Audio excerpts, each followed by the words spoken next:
നമ്മുടെ വിശുദ്ധ കരങ്ങളിൽ ഉയർത്തി ദൈവത്തിന് മഹത്വം കൊടുക്കാം. ഹല്ലേലൂയ. पवित्र हाथों को उठाकर हम परमेश्वर को धन्यवाद देंगे. हालेलुया. കർത്താവിന്റെ ധന്യനാമം ഈ അനുഗ്രഹീത രാത്രിയിലും വാഴ്ത്തപ്പെടുമാറാകട്ടെ. परमेश्वर का धन्य नाम इस शाम के समय पे भी धन्य माना जाए. ഈ അനുഗ്രഹീത യോഗത്തിന് അധ്യക്ഷത വഹിക്കുന്ന പാസ്റ്റർ ബെന്നി അവർകൾ, അതുപോലെ റീജിയൻ്റെ ചുമതല വഹിക്കുന്ന പാസ്റ്റർ ഡേവിഡ് അവർകൾ, CMൻ്റെ ചുമതല വഹിക്കുന്ന പാസ്റ്റർ റോബിൻ, അതിനോടൊപ്പം ചേർന്ന് പ്രവർത്തിക്കുന്ന സെക്രട്ടറി ഉൾപ്പെടെയുള്ള കമ്മിറ്റി അംഗങ്ങൾ, മറ്റനുഗ്രഹീതരായ ദൈവദാസന്മാർ, ഗുജറാത്ത് സെൻറ്ററിൻ്റെ അസോസിയേറ്റ് ചുമതല വഹിക്കുന്ന പാസ്റ്റർ ടോണി, സെക്രട്ടറി ആയിരിക്കുന്ന പാസ്റ്റർ ബെൻസൺ തുടങ്ങിയ എല്ലാ കർത്തദാസന്മാരെയും കർത്തദാസിമാരെയും ദൈവമക്കളെയും CM കമ്മിറ്റി മെമ്പേഴ്സിനെ, കമ്മിറ്റി അംഗങ്ങളെ, CM മെമ്പേഴ്സ് എല്ലാവരെയും കർത്താവിൻ്റെ നാമത്തിൽ വന്ദനം ചെയ്യുന്നു. और नाम लिए हुए सारे परमेश्वर के दास लोग जो भी CM के मेंबर्स हैं, कमेटी मेंबर्स हैं और जितने भी अगुवे हैं इस पूरे सभा को जो चला रहे हैं, आप सभी को प्रभु यीशु मसीह के नाम से मेरा प्रेम भरा नमस्कार. Christian evangelical movement Gujarat centre സംഘടിപ്പിച്ചിരിക്കുന്ന ഈ അനുഗ്രഹീത ക്യാമ്പിൽ എനിക്ക് പങ്കെടുക്കുവാൻ, ശുശ്രൂഷിപ്പാൻ അവസരം ലഭിച്ചത് ഞാൻ കർത്താവിന് നന്ദി കരയറ്റുന്നു. और CM के शिविर में मुझे भी आकर भागीदारी निभाने के लिए परमेश्वर ने मौका दिया है, इसलिए मैं परमेश्वर को धन्यवाद करता हूँ. നമ്മുടെ camp theme identity in Christ എന്നതാണല്ലോ. और हमारा जो कैंप का थीम है मसीह में पहचान, उसके बारे में हम लोग कर रहे हैं. വിവിധ സെക്ഷനുകളിലൂടെ അനുഗ്രഹീതരായ ദൈവദാസന്മാരിൽ നിന്ന് വളരെ അനുഗ്രഹിക്കപ്പെട്ട ദൈവവചന ചിന്തകളും ആലോചനകളും സന്ദേശങ്ങളും ഒക്കെ നമ്മൾ കേട്ടുകൊണ്ടിരിക്കുകയാണ്.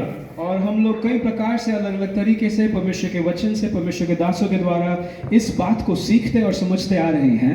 ഇന്ന് രാവിലെയും നമ്മൾ ചിന്തിച്ചു, നമ്മൾ ക്രിസ്തുവിൽ ആരാണ്, ക്രിസ്തുവിൽ നമ്മുടെ പദവി എന്താണ്. और हमने सुबह सुबह सुना और सीखा कि हम मसीह में कौन है, मसीह में हमारा औदा क्या है. ക്രിസ്തുവിൽ നമ്മൾ നീതിമാന്മാരാണ്, परमेश्वर में, मसीह में हम धर्मी हैं, ക്രിസ്തുവിൽ നമ്മൾ വിശുദ്ധന്മാരാണ്, मसीह में हम पवित्र हैं, ക്രിസ്തുവിൽ നമ്മൾ ദൈവത്തിന്റെ മകനാണ്, മകളാണ്, और मसीह में हम परमेश्वर के बेटे हैं, बेटी हैं. ബൈബിൾ പറയുന്നു ക്രിസ്തുവിൽ നമ്മൾ പുതിയ സൃഷ്ടികളാണ്. और बाइबल हमें कहती है कि मसीह में हम नई सृष्टि हैं. മഹാപുരോഹിതനായിരിക്കുന്ന ക്രിസ്തുവിനോടൊപ്പം ശുശ്രൂഷിക്കുന്ന പുരോഹിത വൃന്ദമാണ് നമ്മൾ. और जो महायाजक लोग हम लोग बनकर मसीह के साथ हम लोग सेवकाई को निभाने वाले हैं. ക്രിസ്തു എന്ന വെളിച്ചത്തെ പ്രകാശിപ്പിക്കുന്ന വെളിച്ചങ്ങളാണ് നമ്മൾ. और मसीह जो ज्योति है, उस ज्योति को दिखाने वाले ज्योति हम हैं. നമ്മൾ അനേകരെ ക്രിസ്തുവിന് കൊടുക്കുന്ന രുചികരമായ ഉപ്പാണ്. और बहुत सारे लोगों को स्वाद दिलाने के लिए हम लोग नमक हैं. വീണ്ടും പുതിയ നിയമം നമ്മെ പഠിപ്പിക്കുന്നു, നമ്മൾ ദൈവമർമ്മങ്ങളുടെ ഗൃഹവിചാരകന്മാരാണ്. और परमेश्वर का वचन हमें सिखाती है कि परमेश्वर के वचन की गुप्त बातों को सिखाकर बताने वाले लोग हम हैं. ക്രിസ്തുവിലൂടെ നമ്മൾ സ്വർഗത്തിന്റെ പൗരന്മാരായി മാറി. और स्वर्ग के वारिस हम लोग मसीह में बन गए. ക്രിസ്തുവിൽ നമ്മൾ അടിമത്തത്തിൽ നിന്ന് രക്ഷ നേടിയ സ്വതന്ത്രന്മാരാണ്. मसीह में हम लोग गुलामी से हटकर आजाद हो चुके हैं. ക്രിസ്തുവിൽ നമ്മൾ ക്രിസ്തുവിന്റെ കൂട്ടവകാശികളാണ്. और मसीह में हम मसीह के ही सहभागी हैं. നമ്മൾ ക്രിസ്തുവിന്റെ സ്നേഹിതന്മാരാണ്. मसीह के हम प्रेमी हैं. ഭൂമിയിൽ നമ്മൾ പരദേശികളാണ്. और इस संसार में हम लोग, इस संसार के हम नहीं हैं. ക്രിസ്തുവിൽ നമ്മൾ ശക്തന്മാരാണ്. मसीह में हम लोग शक्तिशाली हैं. ക്രിസ്തുവിൽ നമ്മൾ ജയാളികളാണ്. मसीह में हम लोग जयवंत हैं. ക്രിസ്തുവിനോട് നമ്മൾ ക്രൂശിക്കപ്പെട്ടവരാണ്. और मसीह के साथ हम लोग क्रूशित हुए हैं. ഇത്രയേറെ വിശേഷണങ്ങൾ, ഇതിനും അപ്പുറമുള്ള വിശേഷണങ്ങൾ പുതിയ നിയമത്തിൽ നമ്മൾ ദൈവസഭയെ പറ്റി വായിക്കുന്നു. ഇതെല്ലാം ക്രിസ്തുവിലൂടെ നമുക്ക് ലഭിച്ച പ്രിവിലേജസ് ആണ്. और भी बहुत सारी बातें हम लोग नए नियम और पुराने नियम में हम लोग पढ़ पाते हैं. ये सभी मसीह के द्वारा हमें दिए गए या फिर मिले हुए प्रतिफल हैं. ക്രിസ്തുവിൽ വിശുദ്ധ വേദപുസ്തകം നമുക്ക് നൽകുന്ന മറ്റൊരു വലിയ പദവിയാണ് നമ്മൾ ക്രിസ്തുവിന്റെ അംബാസഡേഴ്സ് എന്നുള്ളത്. और एक और चीज जो परमेश्वर के द्वारा मसीह में हम हुए हैं, वो है कि हम लोग राजदूत हैं. हम लोग मसीह के राजदूत हैं. ക്രിസ്തുവിനു വേണ്ടി ക്രിസ്തുവിന്റെ പകരക്കാരായി ഈ ലോകത്തിൽ ക്രിസ്തുവിന്റെ സ്ഥാനപതികളായിട്ടും കൂടെ ദൈവം തന്റെ സഭയെ ആക്കി വെച്ചിരിക്കുകയാണ്. और मसीह के राजदूत बनकर, स्वर्ग के राजदूत बनकर इस संसार में परमेश्वर ने हमें रखा है. രാവിലെ നമ്മൾ കേട്ടു, നമ്മൾ ക്രിസ്തുവിനോടുകൂടെ ക്രൂശിക്കപ്പെട്ടു. हमने सुबह सुना कि हम लोग मसीह के साथ क्रूसित हुए हैं. ക്രിസ്തുവിനോടുകൂടെ ക്രൂശിക്കപ്പെട്ടു എന്ന് പറഞ്ഞാൽ എന്റെ പഴയ ജീവിതത്തെ ഞാൻ ക്രിസ്തുവിനോടുകൂടെ കുഴിച്ചിട്ടു. और जब मैं इस बात को बोलता हूं तो मेरे पुराने जीवन को मैंने मसीह के साथ क्रूस पर चढ़ा दिया। ക്രിസ്തുവിൽ എത്തുന്നത് വരെ ഞാനും നിങ്ങളും ആദമിന്റെ സന്തതികളായിരുന്നു. और मसीह के आने तक मैं और आप आदम की संतान थे। പാപത്തിൽ നിബന്ധിച്ചു പോയ മരണത്തിന് അധീനനായി തീർന്ന ആദമിന്റെ സന്തതികളായതുകൊണ്ട് തന്നെ നമ്മിലും പാപം വാണുകൊണ്ടിരുന്നു, നമ്മിലും മരണം വാണുകൊണ്ടിരുന്നു. और आदम जो मृत्यु का हकदार बन चुका था उसी के संतान हम थे और हम लोग मसीह के द्वारा बचाए गए हैं। ഒടുക്കത്തെ ആദമായ ക്രിസ്തുവിൽ നമ്മൾ എത്തിയതോടുകൂടി ആദമിൽ വാണുകൊണ്ടിരുന്ന മരണത്തെയും ആദമിൽ വാണുകൊണ്ടിരുന്ന പാപത്തെയും വെല്ലുവിളിച്ച് അതിനെ തോൽപ്പിച്ച് ഇന്ന് നമ്മൾ ക്രിസ്തുവിന്റെ ജീവനിൽ വാഴുകയാണ്. और जो आखिरी आदम यीशु मसीह के द्वारा हम लोग जो पाप के हकदार थे और मृत्यु के हकदार थे उससे हटकर अनंत जीवन के हकदार हम बन चुके हैं। ഇന്നലകളിൽ എനിക്കൊരു ജീവിതം ഉണ്ടായിരുന്നെങ്കിൽ അത് ആദമിന്റെ സന്തതി എന്ന ജീവിതമാണ്. और कल तक मेरा जो जीवन था वो इस समान का मेरा पहचान था कि मैं आदम का संतान हूँ। അതുകൊണ്ട് തന്നെ ആദമിലൂടെ ലഭിച്ച പാപ സ്വഭാവത്തിന്റെ അടിമയായിരുന്നു ഞാൻ. और इसलिए आदम के द्वारा मिली गई सारे पापों का स्वभाव का गुलाम मैं था। ഒടുക്കത്തെ ആദമായ ക്രിസ്തുവിൽ എത്തിച്ചേർന്നതോടുകൂടി പാപത്തിന്റെ അടിമ എന്ന അവസ്ഥയിൽ നിന്ന് സ്വതന്ത്രനാക്കപ്പെട്ടിട്ട് ഞാൻ ക്രിസ്തുവിൽ നീതിമാനും വിശുദ്ധനുമായി തീർന്നു. और क्योंकि आखिरी आदम मसीह यीशु जो आया है उसके द्वारा मेरे पाप से हटाकर मेरी गुलामी को हटाकर मैं अनंत काल की तरफ आजादी की तरफ मैं पहुंच चुका हूं। ഇന്ന് എനിക്ക് എന്തെങ്കിലും അവകാശപ്പെടാനുണ്ടെങ്കിൽ, ഇന്ന് സഭയാകുന്ന നമുക്ക് എന്തെങ്കിലും അവകാശപ്പെടാനുണ്ടെങ്കിൽ അത് ക്രിസ്തുവിലൂടെ കിട്ടിയ ദാനങ്ങളിലൂടെ മാത്രമാണ്. और अगर किसी बात पे हक है, अगर कलीसिया का किसी बात पे हक है तो फिर वो मसीह के द्वारा ही मिला गया है। ക്രിസ്തുവിലൂടെ ലഭിച്ച വ്യക്തിത്വമാണ് ഇന്ന് എനിക്ക് നിങ്ങൾക്കുമുള്ളത്. और मेरा और आपका व्यक्तित्व भी मसीह के द्वारा हमें मिला है। അതുകൊണ്ട് പൗലോസ് അപ്പോസ്തലനോട് നമുക്ക് ചേർന്ന് പറയാം, എന്നിലെ പഴയ മനുഷ്യനെ, എന്നെ ആദമിന്റെ സന്തതിയെ ഞാൻ കുഴിച്ചിട്ട് ക്രിസ്തുവിനോടുകൂടെ കുഴിച്ചിട്ടിട്ട് ക്രിസ്തുവിനോടുകൂടെ ഞാൻ മറ്റൊരു മനുഷ്യനായി ക്രിസ്തുവിൽ ഉയർത്തെഴുന്നേൽപ്പിക്കപ്പെട്ടു. और इसलिए मेरा पुराना जो मनुष्यत्व है उसको मैंने क्रूस पर चढ़ाने के बाद मसीह में मैं एक नई सृष्टि बनकर एक नया सृष्टि में जन्मा हूं। അതുകൊണ്ട് തന്നെ ഇന്നത്തെ എന്റെ ജീവിതം ക്രിസ്തുവിന്റെ ദാനമാണ്, ഞാൻ ജീവിക്കുന്നതും ക്രിസ്തുവിലാണ്. और इसलिए मेरा आज का जो जीवन है वो मसीह के द्वारा मिला गया मेरे लिए तोहफा है, एक दान है और मैं उसके लिए जीवन बिताता हूं। ഇന്ന് രാത്രിയിൽ പ്രിയമുള്ളവരെ, ഞാൻ രാവിലെ പറഞ്ഞ ചിന്തകളെ ഒന്നുകൂടി ആവർത്തിച്ചുറപ്പിക്കുകയായിരുന്നു. ഈ ചിന്തകളുടെ അടിസ്ഥാനത്തിൽ ക്രിസ്തുവിൽ നമ്മൾ ആരാണെന്ന് ബോധ്യപ്പെടുന്നതിലൂടെ ഇത്രയേറെ പദവികൾ നമുക്ക് ക്രിസ്തുവിൽ ഉള്ളപ്പോൾ ചില ചോദ്യങ്ങൾ ഞാൻ നിങ്ങളോട് ചോദിക്കുകയാണ്. और ये सुबह की बातें जो मैंने कही वही मैंने आपको अभी दोहराई है। ये सही भी बातें जब हम सुनते हैं, सीखते हैं, तो मेरा सवाल आपसे यूं है, ഞാൻ ക്രിസ്തുവിൽ നീതിമാനാണ്, വിശുദ്ധനാണ്, മകനാണ്, മകളാണ്, പുതിയ സൃഷ്ടിയാണ്, പുരോഹിതനാണ്, വെളിച്ചമാണ്, ഉപ്പാണ്, ഗൃഹവിചാരകനാണ്, സ്വർഗത്തിലെ പൗരനാണ്, സ്വതന്ത്രനാണ്, ക്രിസ്തുവിന് കൂട്ടവകാശിയാണ്, ക്രിസ്തുവിന്റെ സ്നേഹിതനാണ്, ഈ ഭൂമിയിൽ പരദേശിയാണ്, ഞാൻ ശക്തനാണ്, ഞാൻ ജയാളിയാണ്, ഞാൻ ക്രിസ്തുവിന്റെ അംബാസഡറാണ്. ഇത്രയേറെ പദവികൾ ക്രിസ്തുവിൽ എനിക്ക് ദൈവം തന്നിരിക്കെ ഈ സത്യം എന്റെ പ്രാർത്ഥനയെ എങ്ങനെ സ്വാധീനിക്കുന്നു? ये सारी सहूलतें, ये सारे औहदे जब परमेश्वर में मसीह में मुझे मिले हैं तो फिर मेरा प्रार्थना इसके विपरीत या फिर इसके प्रत्युत्तर मेरा प्रार्थना के समान है। ധൈര്യത്തോടുകൂടി ഈ പ്രിവിലേജുകൾ ഉപയോഗിച്ചുകൊണ്ട് ദൈവത്തിന്റെ അടുക്കൽ ചെന്ന് പ്രാർത്ഥിക്കാൻ നമുക്ക് സാധിക്കുന്നുണ്ടോ? ये सहूलियतें जब हमें मिली है तो फिर क्या हम धीरज के साथ परमेश्वर की उस सिंहासन में प्रार्थना के लिए जा पा रहे हैं? യാക്കോബിന്റെ ലേഖനത്തിൽ നമ്മൾ രാവിലെ വായിച്ചു, നീതിമാന്റെ ശ്രദ്ധയേറിയ പ്രാർത്ഥന വളരെ ഫലിക്കുന്നു. പ്രാർത്ഥന ഫലിക്കാൻ തക്കവണ്ണം നമ്മെ നീതിമാന്മാരാക്കിയത് ക്രിസ്തുവാണ്. और धर्मी जन की प्रार्थना वो बहुत ही ज्यादा फलवंत होती है। इस समान हमने याकूब की पत्री में पढ़ा, तो फिर ये प्रार्थना हम लोग किस समान करते हैं?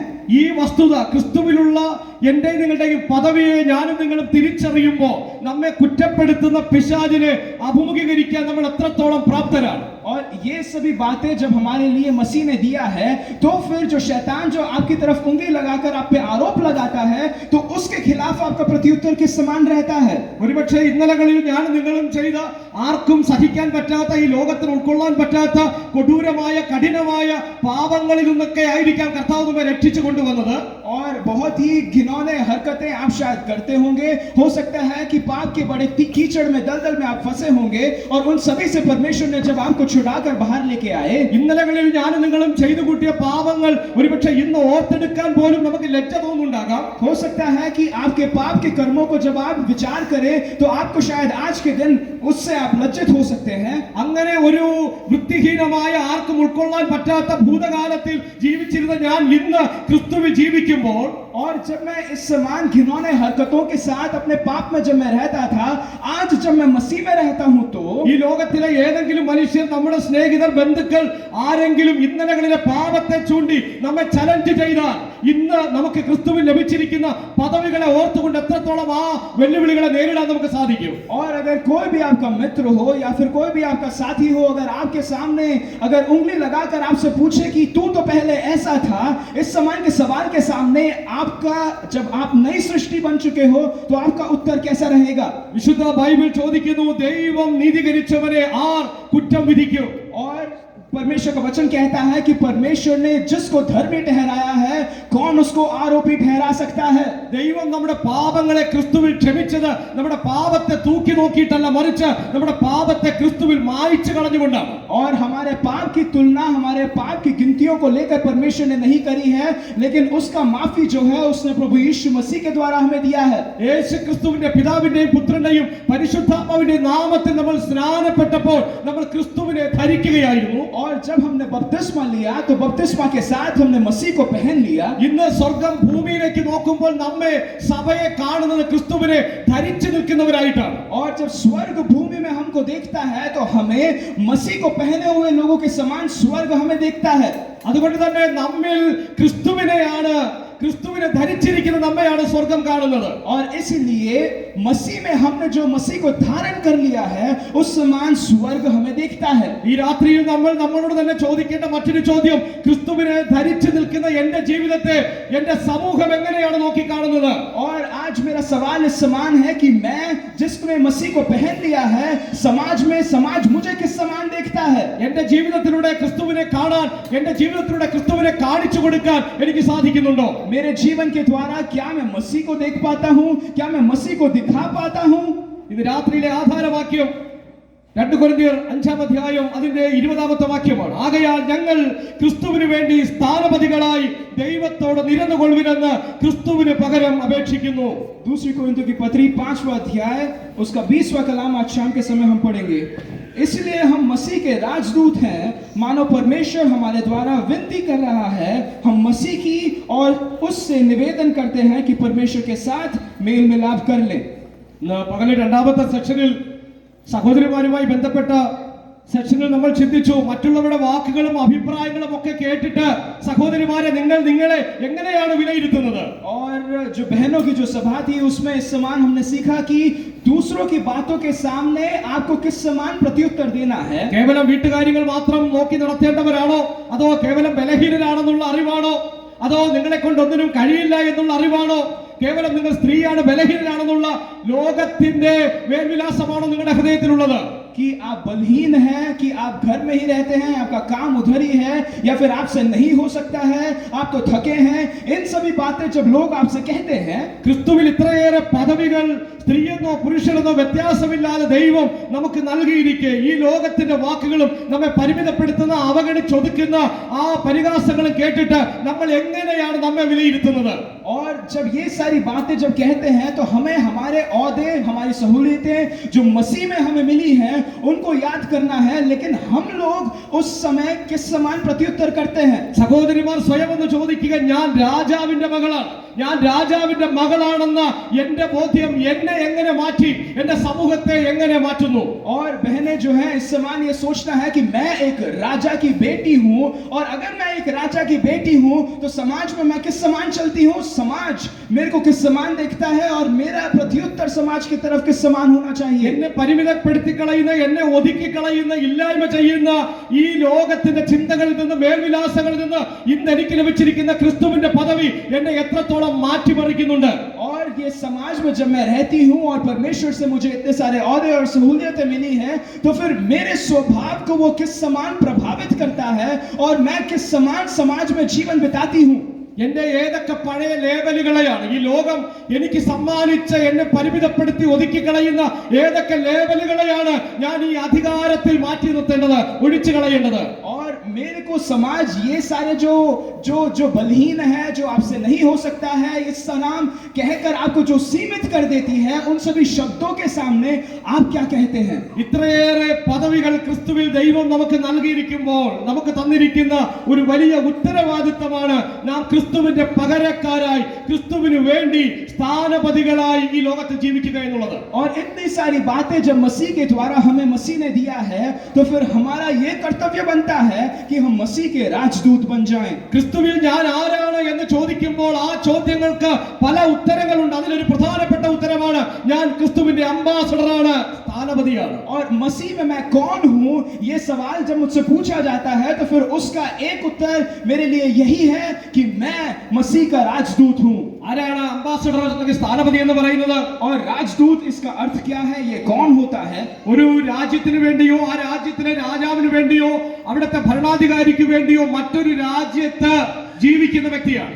एक राजा के लिए या फिर एक एक एक जो मंत्री है या फिर एक जो राज्य करता है, उसको दर्शाते हुए दूसरे राज्य में जो व्यक्ति निवास करता है. മറ്റൊരു രാജ്യത്ത് ജീവിക്കുമ്പോഴും ഒരു രാജ്യത്ത് നിന്ന് മറ്റൊരു രാജ്യത്തേക്ക് പോയ സ്ഥാനപതിയുടെ ഉദ്ദേശം എന്ന് പറയുന്നത് അവന് ആ നാട്ടിലെ നിയമങ്ങളല്ല, തന്റെ നാം ഏത് നാടിനെ പ്രതിനിധീകരിക്കുന്നോ ആ നാടിന്റെ റെപ്രസെന്റേറ്റീവ് ആണ്. और एक राजदूत जब दूसरे राज्य में जाकर रहता है तो फिर उस राज्य के नियमों के अनुसार वो नहीं जीता, लेकिन वो जिस राज्य का है उस राज्य के नियम के अनुसार वो जीता है. ഒരു രാജ്യത്ത് നിന്ന് മറ്റൊരു രാജ്യത്തിലേക്ക് അയക്കപ്പെട്ട സ്ഥാനപതികളെ പോലെയാണ് സഭ ഇന്ന് ഭൂമിയിലായിരിക്കുന്നത്. और एक राज्य से दूसरे राज्य में जैसे एक राजदूत को भेजा जाता है, उसी समान कलीसिया को परमेश्वर ने इस संसार में रखा है. ഭൂമി എന്ന് പറയുന്നത് നമുക്ക് താൽക്കാലികമായ ഒരു ഇടം മാത്രമാണ്. संसार जो है हमारे लिए एक कुछ ही क्षण के लिए हमें दिया है.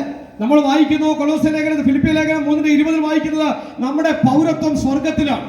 फिलिपियों की पत्री 3 अध्याय 20वें कलाम में लिखा है कि हमारी नागरिकता जो है वो स्वर्ग की है. ക്രിസ്തുവിന്റെ സ്ഥാനപതികളായി ദൈവരാജ്യത്തിന്റെ റെപ്രസെന്റേറ്റീവ്സ് ആയിട്ടാണ് നമ്മൾ ഈ ഭൂമിയിൽ ജീവിക്കേണ്ടത്. और मसीह के राज्य के राजदूत बनकर हमें इस संसार में जीना है. നമ്മൾ സംസാരിക്കുന്നതും നമ്മൾ ജീവിക്കുന്നതും നമ്മൾ പ്രവർത്തിക്കുന്നതുമെല്ലാം ക്രിസ്തുവിന്റെ ദൗത്യത്തിനും ക്രിസ്തുവിന്റെ സന്ദേശത്തിനും ക്രിസ്തുവിന്റെ പ്രവർത്തനത്തെയും റിഫ്ലക്ട് ചെയ്യുന്ന തരത്തിലായിരിക്കണം. और हम लोगों का कर्म, हम लोगों के काम, ये सभी मसीह का जो योजना है, मसीह का जो प्लान है, उसी के अनुसार हमें करना है, उसको दर्शाते हुए हमें करना है. ഒറ്റ വാക്കിൽ പറഞ്ഞാൽ സഭയുടെ ജീവിതം എന്ന് പറയുന്നത് ക്രിസ്തു ജീവിച്ച ജീവിതമാണ്.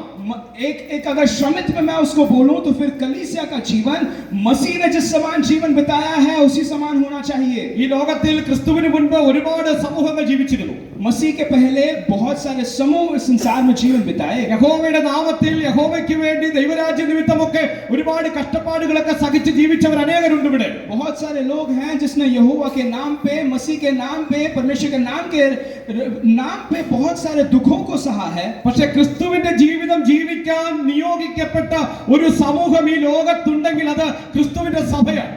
और लेकिन अगर मसीह के राजदूत बनकर अगर किसी को रखा गया है, किसी को जीना है, तो फिर वो कलीसिया के लोग हैं. ക്രിസ്തുവിന് എന്തൊക്കെ പ്രിവിലേജസ് ഉണ്ടായിരുന്നോ ആ എല്ലാ പദവികളും ക്രിസ്തു തന്റെ സഭയ്ക്കും കൂടി നൽകിയിട്ടുണ്ട്. और मसीह को जो कुछ सहूलतें, जो कुछ औहदे दिए गए थे, कलीसिया को भी वही औहदे दिए गए हैं. ക്രിസ്തു സ്വർഗത്തിന്റെ സകല ആത്മീയ അനുഗ്രഹങ്ങളുടെയും അവകാശിയാണെങ്കിൽ ആ അവകാശിയോടൊപ്പം തന്റെ സഭ ക്രിസ്തുവിന് കൂട്ടവകാശികളാണ്. और जब मसीह स्वर्ग के सारे आशीषों का वारिस बन चुका है, तो उसी समान कलीसिया भी सारे स्वर्ग के आशीषों का वारिस बन चुका है. ക്രിസ്തു ദൈവത്തിന്റെ പുത്രനാണെന്ന് വായിക്കുമ്പോൾ നമ്മൾ ക്രിസ്തുവിനോടൊപ്പം ക്രിസ്തുവിന്റെ സഹോദരങ്ങളാണ്, ദൈവത്തിന്റെ മക്കളാണെന്ന് വായിക്കുന്നു. और परमेश्वर के वचन में हम पढ़ते हैं कि मसीह यीशु जो स्वर्ग के पिता का बेटा है, तो हम उसके साथ उसके भाई बहन बन चुके हैं और परमेश्वर के पुत्र और पुत्री हम बन चुके हैं. ഞാൻ ലോകത്തിന്റെ വെളിച്ചം എന്ന് പറഞ്ഞ അതേ ക്രിസ്തു തന്നെയാണ് തന്റെ സഭയെ നോക്കി ശിഷ്യന്മാരെ നോക്കി നിങ്ങൾ ലോകത്തിന്റെ വെളിച്ചമാണെന്ന് പറഞ്ഞത്. और जिस मसीह ने कहा कि मैं जगत की ज्योति हूं, उसी मसीह ने कहा है कि तुम भी जगत की ज्योति हो. മഹാപുരോഹിതനായി നിയമിക്കപ്പെട്ടിരിക്കുന്ന ക്രിസ്തുവിനോടൊപ്പം തന്റെ സഭയെ ക്രിസ്തു പുരോഹിതനായി പുരോഹിത വൃന്ദമായിട്ട് ചേർത്ത് പിടിക്കുന്നത്. और महायाजक के समान का जो औदा जो मसीह को दिया गया है, उसी के साथ हम लोग भी याजक लोग बनकर उसके साथ सेवकाई करते हैं. ക്രിസ്തു ദൈവത്തിന്റെ ശുശ്രൂഷകനായിട്ടാണ് ഈ ലോകത്തിൽ ജീവിച്ചതെങ്കിൽ സഭയെയും നിയോഗിച്ചിരിക്കുന്നത് ദൈവത്തിന്റെ ശുശ്രൂഷകന്മാരായിട്ടാണ്. और अगर मसीह को स्वर्ग से परमेश्वर ने सेवा के लिए इस संसार में भेजा है, तो फिर कलीसिया को भी परमेश्वर ने सेवा के लिए भेजा है. ക്രിസ്തുവിന്റെ ജനനം പരിശുദ്ധാത്മാവിനാലായിരുന്നു. मसीह का जन्म पवित्र आत्मा के द्वारा ക്രിസ്തു हुआ. വളർന്നു വന്നത് പരിശുദ്ധാത്മാവിനാലായിരുന്നു. मसीह का बढ़ना जो है वो आत्मा के द्वारा അവർ हुआ. പരിശുദ്ധാത്മാവിനാൽ നിറയപ്പെട്ടവനായി ഗലീലയിലേക്ക് പോയെന്ന് വായിക്കുന്നു. हम लोग पढ़ते हैं कि पवित्र आत्मा से भरा हुआ वो गलील की तरफ गया. അവർ പിശാചിനാൽ പ്രലോഭിപ്പിക്കപ്പെടാൻ ആത്മാവിനാൽ നയിക്കപ്പെട്ടു എന്ന് വായിക്കുന്നു. और शैतान के साथ वो प्रलोभन में आने के लिए आत्मा के द्वारा नियुक्त हो गया. ക്രിസ്തു മരിച്ചത് പരിശുദ്ധാത്മാവിനാണെന്ന് വായിക്കുന്നു. और मसीह की मृत्यु वो आत्मा के द्वारा हुई. हम कहते ക്രിസ്തുവിനെ हैं ഉയർത്തെഴുന്നേൽപ്പിച്ചത് പരിശുദ്ധാത്മാവാണെന്ന് വായിക്കുന്നു. और मसीह यीशु को जो जी उठा है पुनरुत्थान वो पवित्र आत्मा के द्वारा हुआ. താൻ ഈ ലോകത്തിൽ ചെയ്ത അത്ഭുതങ്ങളെല്ലാം പരിശുദ്ധാത്മാവിനാലായിരുന്നു എന്ന് നമ്മൾ വായിക്കുന്നു. और जितने भी चिन्ह और चमत्कार मसीह ने किए सब कुछ पवित्र आत्मा के द्वारा किया. തന്റെ സഭയോടും ക്രിസ്തു പറഞ്ഞു, നിങ്ങൾ ലോകത്തോട് സാക്ഷ്യം വഹിക്കുന്നതിന് മുൻപ് പരിശുദ്ധാത്മാവിനെ പ്രാപിച്ചിട്ട് പോയാൽ മതി. और अपनी कलीसिया से भी उसने कहा कि तुम जाकर गवाह बनने से पहले पवित्र आत्मा को प्राप्त करके ही जाना है. ചുരുക്കി പറഞ്ഞാൽ ക്രിസ്തു ഈ ലോകത്തിൽ എന്ത് ജീവിതം ജീവിച്ചോ അതേ ജീവിതമാണ് തന്റെ സഭയ്ക്കും ജീവിക്കാനുള്ളത്. और मेरा कहने का मतलब यही है कि मसीह ने जिस समान इस संसार में जीवन बिताया है, उसी समान कलीसिया को भी जीवन बिताना है. ക്രിസ്തുവിന്റെ ഉള്ള ഒരു വിശേഷണമാണ് അഭിഷിക്തൻ എന്നുള്ളത്. और मसीह में जो है उसकी एक खासियत है कि वो अभिषिक्त है. അനോയിന്റഡ് വൺ എന്നാണ് അതിന്റെ അർത്ഥം. और उसका अर्थ ये है कि वो अभिषेक की दिया हुआ है, किया हुआ है. അല്പം കൂടി ലളിതമായി പറഞ്ഞാൽ ദൈവത്താൽ ഒരു പ്രത്യേക ദൗത്യത്തിന് വേണ്ടി വേർതിരിക്കപ്പെട്ടവൻ. और अगर एक और गहराई से अगर मैं कहूं तो एक काम करने के लिए परमेश्वर के द्वारा नियुक्त किया हुआ पर एक मनुष्य. ദൈവത്താൽ അഭിഷേകം ചെയ്യപ്പെട്ട ക്രിസ്തു യേശു അഭിഷിക്തനായിരിക്കുന്ന പോലെ ക്രിസ്തുവിനാൽ അഭിഷേകം ചെയ്യപ്പെട്ട സഭ ക്രിസ്തുവിനോടൊപ്പം നിൽക്കുന്ന അഭിഷിക്തന്മാരാണ്. और जिस समान मसीह यीशु पवित्र आत्मा से अभिषिक्त था, उसी समान कलीसिया भी परमेश्वर से अभिषिक्त है ताकि उसके काम को, स्वर्ग राज्य के काम को वो कर सके. ഞാൻ പറഞ്ഞു വന്നത് ക്രിസ്തുവിന് എന്തൊക്കെ വിശേഷ പദവികൾ ഈ ലോകത്തുണ്ടായിരുന്നോ ആ എല്ലാ പദവികളും തന്റെ സഭയ്ക്കും കൂടി നൽകിക്കൊണ്ട് ഇമ്പാർട്ട് ചെയ്തുകൊണ്ട് തന്റെ സഭയെ തന്റെ ജീവിതം ജീവിക്കാൻ ക്രിസ്തു സ്ഥാനപതികളായി ഇവിടെ നിയമിച്ചിരിക്കുകയാണ്. और मसीह यीशु को जो कुछ औदे दिए गए थे, कलीसिया को भी वही सारे औदे दिए गए हैं और उसी को औदों के साथ आपको जीवन बिताना है. കർത്താവായ യേശു ക്രിസ്തു തന്റെ മഹാപൗരോഹിത്യ പ്രാർത്ഥനയിൽ പിതാവിനോട് പറയുന്നുണ്ട്, പിതാവേ നീ എന്നെ ഈ ലോകത്തിലേക്ക് അയച്ചതുപോലെ ഞാൻ എന്റെ ശിഷ്യന്മാരെ എന്റെ ജനത്തെ ഈ ലോകത്തിലേക്ക് അയക്കുന്നു. और जब मसीह यीशु प्रार्थना कर रहे थे तो उस समान उन्होंने प्रार्थना किया कि पिता परमेश्वर आपने मुझे जिस समान इस संसार में भेजा है, मैं अपने शिष्यों को भी उसी समान इस संसार में भेज रहा हूं. അതുകൊണ്ടാണ് പൗലോസ് അപ്പോസ്തലൻ പറഞ്ഞത്, ക്രിസ്തു തന്റെ ശരീരത്തിൽ ചെയ്തതിന്റെ ബാക്കി ഞാൻ എന്റെ ശരീരത്തിൽ പൂരിപ്പിക്കുന്നു. और इसलिए पौलुस कहता है कि जिस जहां पे मसीह यीशु ने अपने शरीर में जो घाव को खा के खत्म किया है, वहीं से मैं शुरू करता हूं. അതിന്റെ അർത്ഥം ക്രിസ്തു ചെയ്തത് കുറഞ്ഞു പോയെന്നല്ല. और उसका अर्थ ये नहीं है कि मसीह ने जो किया वो कम है. ക്രിസ്തു തന്റെ കൃപാപ്രവർത്തനം പരിപൂർണമായി തന്റെ ക്രൂശിൽ നിർവഹിച്ചു. और मसीह यीशु ने जो कर्तव्य मसीह यीशु को दिया गया था पूरे आदर के साथ, अनुग्रह के साथ किया. ക്രൂശ് മരണത്തിലൂടെ ക്രിസ്തു ചെയ്തെടുത്ത ആ വീണ്ടെടുപ്പിന്റെ പ്രവൃത്തി, ആ വലിയ വിജയത്തെ മറ്റുള്ളവരിൽ എത്തിച്ച് ക്രിസ്തുവിനോട് ജനത്തെ അടുപ്പിക്കുക എന്നുള്ളതാണ് ക്രിസ്തുവിന്റെ സ്ഥാനപതികൾ എന്ന നിലയിൽ അപ്പോസ്തലന്മാരുടെയും സഭയുടെയും ദൗത്യം എന്ന് പറയുന്നത്. और मसीह यीशु के मृत्यु के द्वारा जो उद्धार मानव जाति के लिए जो दिया गया, उसका सुसमाचार फैलाने का कर्तव्य कलीसिया का बनता है. എന്റെയും നിങ്ങളുടെയും സംസാരത്തിൽ ക്രിസ്തു പ്രതിഫലിക്കണം. मेरे और आपके बातचीत में मसीह को उसको उधर महिमा मिलना है. നമ്മുടെ പ്രവൃത്തികളിൽ ക്രിസ്തു പ്രതിഫലിക്കണം. हमारे कर्मों में मसीह को हमें दर्शाना है. നമ്മുടെ ജീവിതത്തിലൂടെ ക്രിസ്തുവിന്റെ ജീവിതത്തെ കാണിച്ചു കൊടുക്കണം. हमारे जीवन के द्वारा मसीह के जीवन को हमें दर्शाना है. ക്രിസ്തു തന്റെ ശിഷ്യന്മാരോട്, നമ്മോട്, സഭയോട് പറഞ്ഞത്, ആകയാൽ നിങ്ങൾ പുറപ്പെട്ട് പിതാവിന്റെയും പുത്രന്റെയും പരിശുദ്ധാത്മാവിന്റെ നാമത്തിൽ സ്നാനം കഴിപ്പിച്ചു ഞാൻ നിങ്ങളോട് കൽപ്പിച്ചതൊക്കെയും പ്രമാണിപ്പാൻ തക്കവണ്ണം സകല ജാതികളെയും ശിഷ്യരാക്കിക്കൊള്ളുവിൻ. और मसीह यीशु कहते हैं आखिर में कि इसलिए तुम जाओ और पवित्र आत्मा से भरकर जगत के छोर तक जाकर मेरे गवाह बनो और सभी लोगों को पिता, पुत्र और पवित्र आत्मा के नाम से बपतिस्मा दो. എന്താണ് ഒരു അംബാസഡറായിട്ട് ക്രിസ്തുവിനാൽ അയക്കപ്പെട്ടവനായി ഈ ലോകത്തിൽ അവന്റെ സ്ഥാനപതിയായി നമ്മൾ തുടരുമ്പോൾ നമ്മുടെ പ്രിവിലേജസ് എന്താണ്? और जब हम इस समान मसीह से जब हम भिजवाए गए हैं और जो औहदे मसीह से हमें मिले गए हैं, हम लोग राजदूत जब हैं, तो फिर हमें इसके द्वारा और क्या क्या मिलता है? ക്രിസ്തുവിന്റെ സ്ഥാനപതിയായിരിക്കുന്നത് ഒരേ സമയം അത് ബഹുമാനത്തോടുകൂടി ഒരു ആദരവ് നൽകുന്ന ഒരു പദവിയും അപ്പോൾ തന്നെ മറുവശത്ത് അതൊരു ഉത്തരവാദിത്വവുമാണ്. एक आदर का कारण जरूर है कि आपको राजदूत परमेश्वर ने बनाया है, लेकिन उसी के साथ साथ आपकी जिम्मेदारियां भी आपको मिलती है. ഒരു അംബാസഡർ ഒരു രാജ്യത്ത് നിന്ന് മറ്റൊരു രാജ്യത്തേക്ക് പോകുമ്പോൾ താൻ വിട്ടുപോകുന്ന തന്റെ സ്വന്തം രാജ്യത്തിന്റെ മുഴുവൻ അധികാരവും തനിക്കുള്ളതുപോലെ, മുഴുവൻ രാജ്യത്തിന്റെ എല്ലാ സംരക്ഷണവും തനിക്കുള്ളതുപോലെ ക്രിസ്തുവിന്റെ സ്ഥാനപതികളായി ഞാനും നിങ്ങളും ഈ ലോകത്തിലായിരിക്കുമ്പോൾ ക്രിസ്തുവിന്റെ മുഴുവൻ സാന്നിധ്യവും തന്റെ അധികാരവും അവൻ നമ്മിൽ ഫലമേൽപ്പിച്ചിട്ടുണ്ട്. और एक राजदूत जब अपने राज्य से दूसरे राज्य में जाता है, तो फिर उसको जो कुछ उस राज्य का अधिकार है, उस अधिकार के साथ वो जाता है. तो उसी समान जब स्वर्ग के राजदूत हम बनते हैं, तो स्वर्ग के अधिकार के साथ हम चलते हैं. അംബാസഡറായിട്ട് ഒരു രാജ്യത്ത് നിന്ന് മറ്റൊരു രാജ്യത്തേക്ക് പോകുന്ന ഒരു സ്ഥാനപതിക്ക് ആ നാട്ടിലെ രാജാവിന്റെ, താൻ വിട്ടുപോകുന്ന തന്റെ സ്വന്തം നാട്ടിലെ രാജാവിന്റെ ഭരണാധികാരിയുടെ പൂർണ്ണ പിന്തുണയുള്ളതുപോലെ ക്രിസ്തു തന്റെ സ്ഥാനപതികളായി നമ്മെ ഈ ലോകത്തിന്റെ വിവിധ ഭാഗങ്ങളിലേക്ക് പറഞ്ഞയക്കുമ്പോൾ ക്രിസ്തു നൽകിയ വാഗ്ദത്തം, ഞാൻ ലോക അവസാനത്തോളം എല്ലാ നാളും നിങ്ങളോട് കൂടെ ഉണ്ടെന്നാണ്. और जब एक राजदूत अपने राज्य को छोड़कर दूसरे राज्य में जाता है, तो उसकी पूरी सेना जो है उसके साथ वो रहती है, उसका राज्य जो है वो उसके साथ रहता है. उसी समान मसीह यीशु ने भी हमसे कहा है कि मैं संसार के अंत तक तुम्हारे साथ हूं. തന്റെ ശിഷ്യന്മാരെ ക്രിസ്തു പറഞ്ഞയക്കുമ്പോൾ ക്രിസ്തു തന്റെ അധികാരത്തെ പറ്റി പറയുന്നുണ്ട്. സ്വർഗത്തിലും ഭൂമിയിലും സകല അധികാരവും എനിക്ക് നൽകപ്പെട്ടിരിക്കുന്നു, ആകയാൽ നിങ്ങൾ പുറപ്പെട്ടു പോകുക എന്നാണ്. और जब यीशु मसीह अपने आखिरी क्षण में जब कहते हैं, तो अपने अधिकार के बारे में समान कहते हैं कि स्वर्ग और पृथ्वी का सारा अधिकार मुझे दिया गया है, इसलिए तुम जाओ. ചെന്നായ്ക്കളുടെ നടുവിലേക്ക് ആടുകളെ പോലെ ഞാൻ നിങ്ങളെ അയക്കുന്നു എന്ന് അരുളി ചെയ്ത കർത്താവ് തന്റെ സാന്നിധ്യം കൂടെ നമുക്ക് ഉറപ്പ് തന്നിട്ടാണ് നമ്മെ പറഞ്ഞയക്കുന്നത്. और लोमड़ियों के बीच में एक भेड़ के समान जिस समान हमें भेजा है, तो उस भेजने के बीच में अपने ही परमेश्वर ने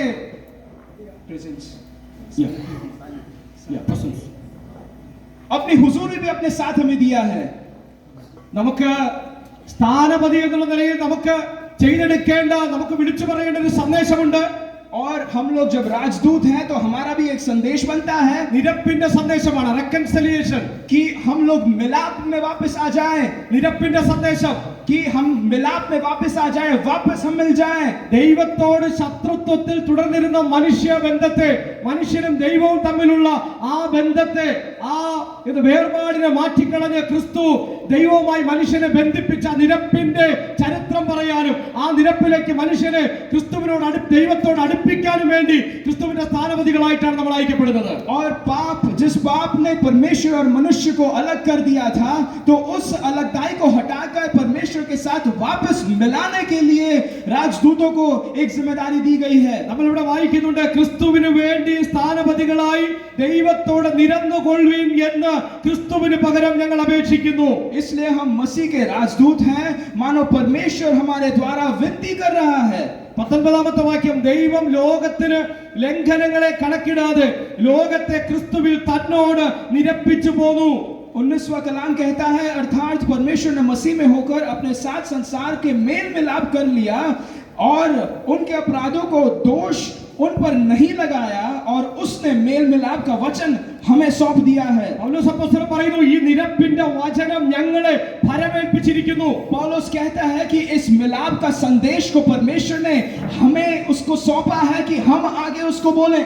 ഞങ്ങളെ എന്ന് പറഞ്ഞാൽ ഈ നിരപ്പിന്റെ വചനം ക്രിസ്തുവിന്റെ സഭയെ ഫലമേൽപ്പിച്ചിരിക്കുകയാണ്. और ये मिलाप का जो संदेश है, परमेश्वर ने अपनी कलीसिया को दिया है. അറ്റുപോയ ദൈവ മനുഷ്യ ബന്ധത്തെ കൂട്ടി യോജിപ്പിക്കാനുള്ളതാണ് സഭയുടെ ദൗത്യം. और कलीसिया की ये जिम्मेदारी बनती है कि जो लोग दूर हो चुके हैं, उनको परमेश्वर के पास वापस मिलाना है. തന്റെ സഭയെ ദൈവം ഈ ഭൂമിയിലാക്കി വെച്ചിരിക്കുന്നത് അറ്റുപോയ ദൈവ മനുഷ്യ ബന്ധത്തെ യോജിപ്പിക്കാൻ വേണ്ടിയാണ്, നിരപ്പിന്റെ വചനം പ്രസംഗിക്കാൻ വേണ്ടിയാണ്. और जो संसार जो परमेश्वर से दूर जा रहा है, उन दूर जाने वाले लोगों को परमेश्वर के राज्य के करीब वापस लेके आने का जिम्मेदारी हमें दिया है। ഈ ഉത്തരവാദിത്വവുമായി ലോകത്തിൽ തുടരുന്ന സഭയ്ക്ക് ചില ഉത്തരവാദിത്തങ്ങളുണ്ട്. और इसी जिम्मेदारियों के साथ जब आप जा रहे हो तो और भी जिम्मेदारी आपको दी गई ആ है। ദൈവരാജ്യത്തിന്റെ മൂല്യങ്ങൾ നമ്മൾ ആയിരിക്കുന്ന രാജ്യങ്ങളിൽ സംസ്ഥാനങ്ങളിൽ നമുക്ക് പ്രതിഫലിപ്പിക്കേണ്ടതായിട്ടുണ്ട്. और उस राज्य के जो गुण विशेषताएं हैं, उन गुण विशेषताओं को हमारे जीवन के द्वारा हम जिस जगह पे रखे गए हैं हमें भी दिखाना है। ദൈവരാജ്യത്തിന്റെ മൂല്യങ്ങൾ പ്രദർശിപ്പിക്കുന്നവരും അതിൽ ജീവിക്കുന്നവരുമാകണം ക്രിസ്തുവിന്റെ സഭ. और स्वर्ग के राज्य का जिस समान गुण विशेषताएं हैं वहां पे राज नागरिक जिस समान रहते हैं उसी मिसाल में हमें भी रहना है। ഒരു അംബാസഡർ മറ്റൊരു രാജ്യത്ത് ചെന്ന് തന്റെ രാജ്യത്തിന്റെ ഉദ്ദേശങ്ങൾക്ക് വേണ്ടി മാത്രം ജീവിക്കുന്നത് പോലെ മറ്റൊരു രാജ്യത്തിന്റെ അടുത്ത അയൽ രാജ്യത്തിന്റെ ചിന്തകളിലേക്കും സ്വാധീനങ്ങളിലേക്കും പോകാതെ തന്റെ രാജ്യത്തിന്റെ തന്റെ ഭരണാധികാരിയുടെ ഇഷ്ടങ്ങൾ മാത്രം സൂക്ഷിച്ചു പോകുന്നത് പോലെ ക്രിസ്തുവിന്റെ സ്ഥാനപതികൾ അവരെ ആക്കിയിരിക്കുന്ന രാജ്യങ്ങളിൽ ദേശങ്ങളിൽ ക്രിസ്തുവിന്റെ ഇഷ്ടത്തിന് മുന്നോട്ട് പോകുന്നവരാകണം. और जिस समान एक राजदूत जब दूसरे राज्य में जाता है तो केवल और केवल अपने राज्य के बारे में ही वो सोचता है, अपने राज्य के उत्तरदायित्व को वो अपने साथ लेकर चलता है, किसी और राज्य के बारे में नहीं ഈ सोचता। ലോകത്തോട് അനുരൂപപ്പെടാൻ സഭയ്ക്ക് ആവില്ല, പാടില്ല. और इस संसार के सदृश्य कलीसिया ना बने। ഏതെങ്കിലും തരത്തിൽ ലോകത്തിന്റെ മോഹങ്ങളോട് മിങ്കിളായി പോകാൻ സഭയ്ക്ക് അനുവാദമില്ല. किसी भी तरीके से संसार के लोभ या माया में कलीसिया को अनुमति नहीं है कि आप जाएं। യോഹന്നാന്റെ സുവിശേഷം 17-ാം അധ്യായത്തിലെ മഹാപൗരോഹിത്യ പ്രാർത്ഥനയിൽ ക്രിസ്തു തന്റെ പിതാവിനോട് പറയുന്നുണ്ട്, അവർ ലൗകികന്മാരാണ്, ഞാൻ ലൗകികനല്ലാത്തതുപോലെ എന്റെ ശിഷ്യന്മാരും എന്റെ സഭയും ലൗകികന്മാരല്ല.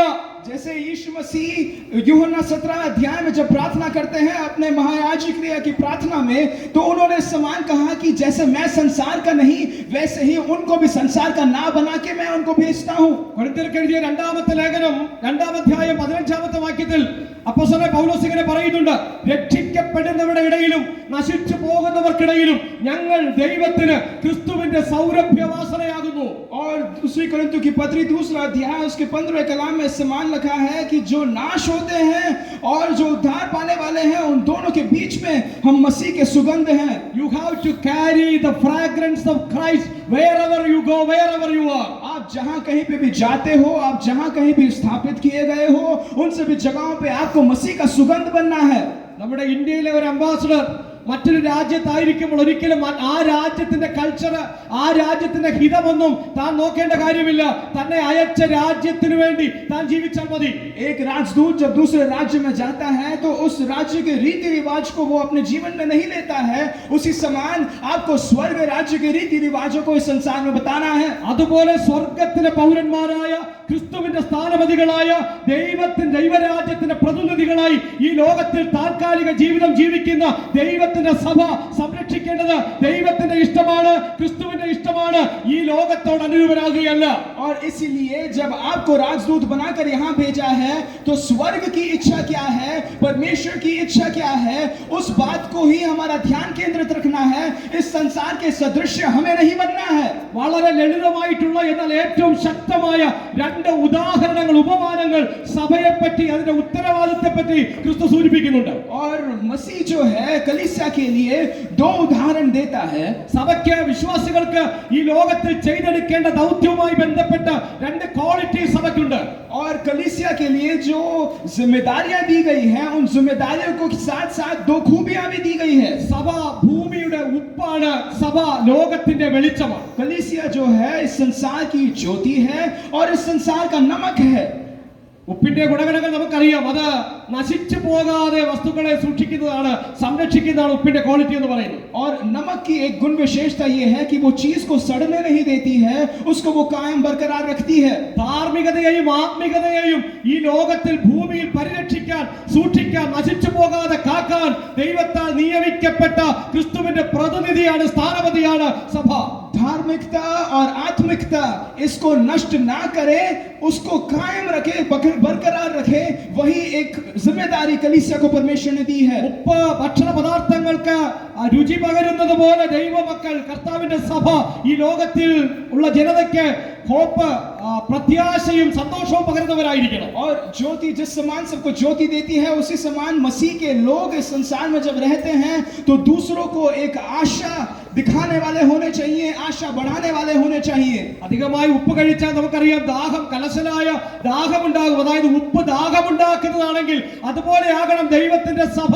ക്രിസ്തുവിനെ കുറിച്ച്, ദൈവരാജ്യത്തെ കുറിച്ച്, ദൈവത്തെ കുറിച്ച്, ആത്മീയതയെ കുറിച്ച് ഈ ലോക മനുഷ്യർക്കിടയിൽ ദാഹമുണ്ടാക്കുന്നവരാകണം ദൈവത്തിന്റെ സഭ. नमक अगर आप ज्यादा अगर खा लेते हैं तो आपके अंदर जिस समान प्यास बढ़ जाती है, उसी समान मसीह के लिए, स्वर्ग के लिए, परमेश्वर के लिए आपको संसार में आपको प्यास जगाना है। उस समान नमक आपको आपका नमकीन आपको फैलाना है। ഈ നിലയിൽ ഒരു ഉപ്പ് പോലെ ആത്മീയതയെയും ധാർമ്മികതയും സംരക്ഷിക്കുന്ന നിലവാരത്തിൽ നമുക്ക് എത്രത്തോളം ജീവിക്കാൻ നമ്മുടെ സമൂഹത്തിൽ നമുക്ക് സാധിക്കുന്നുണ്ട്.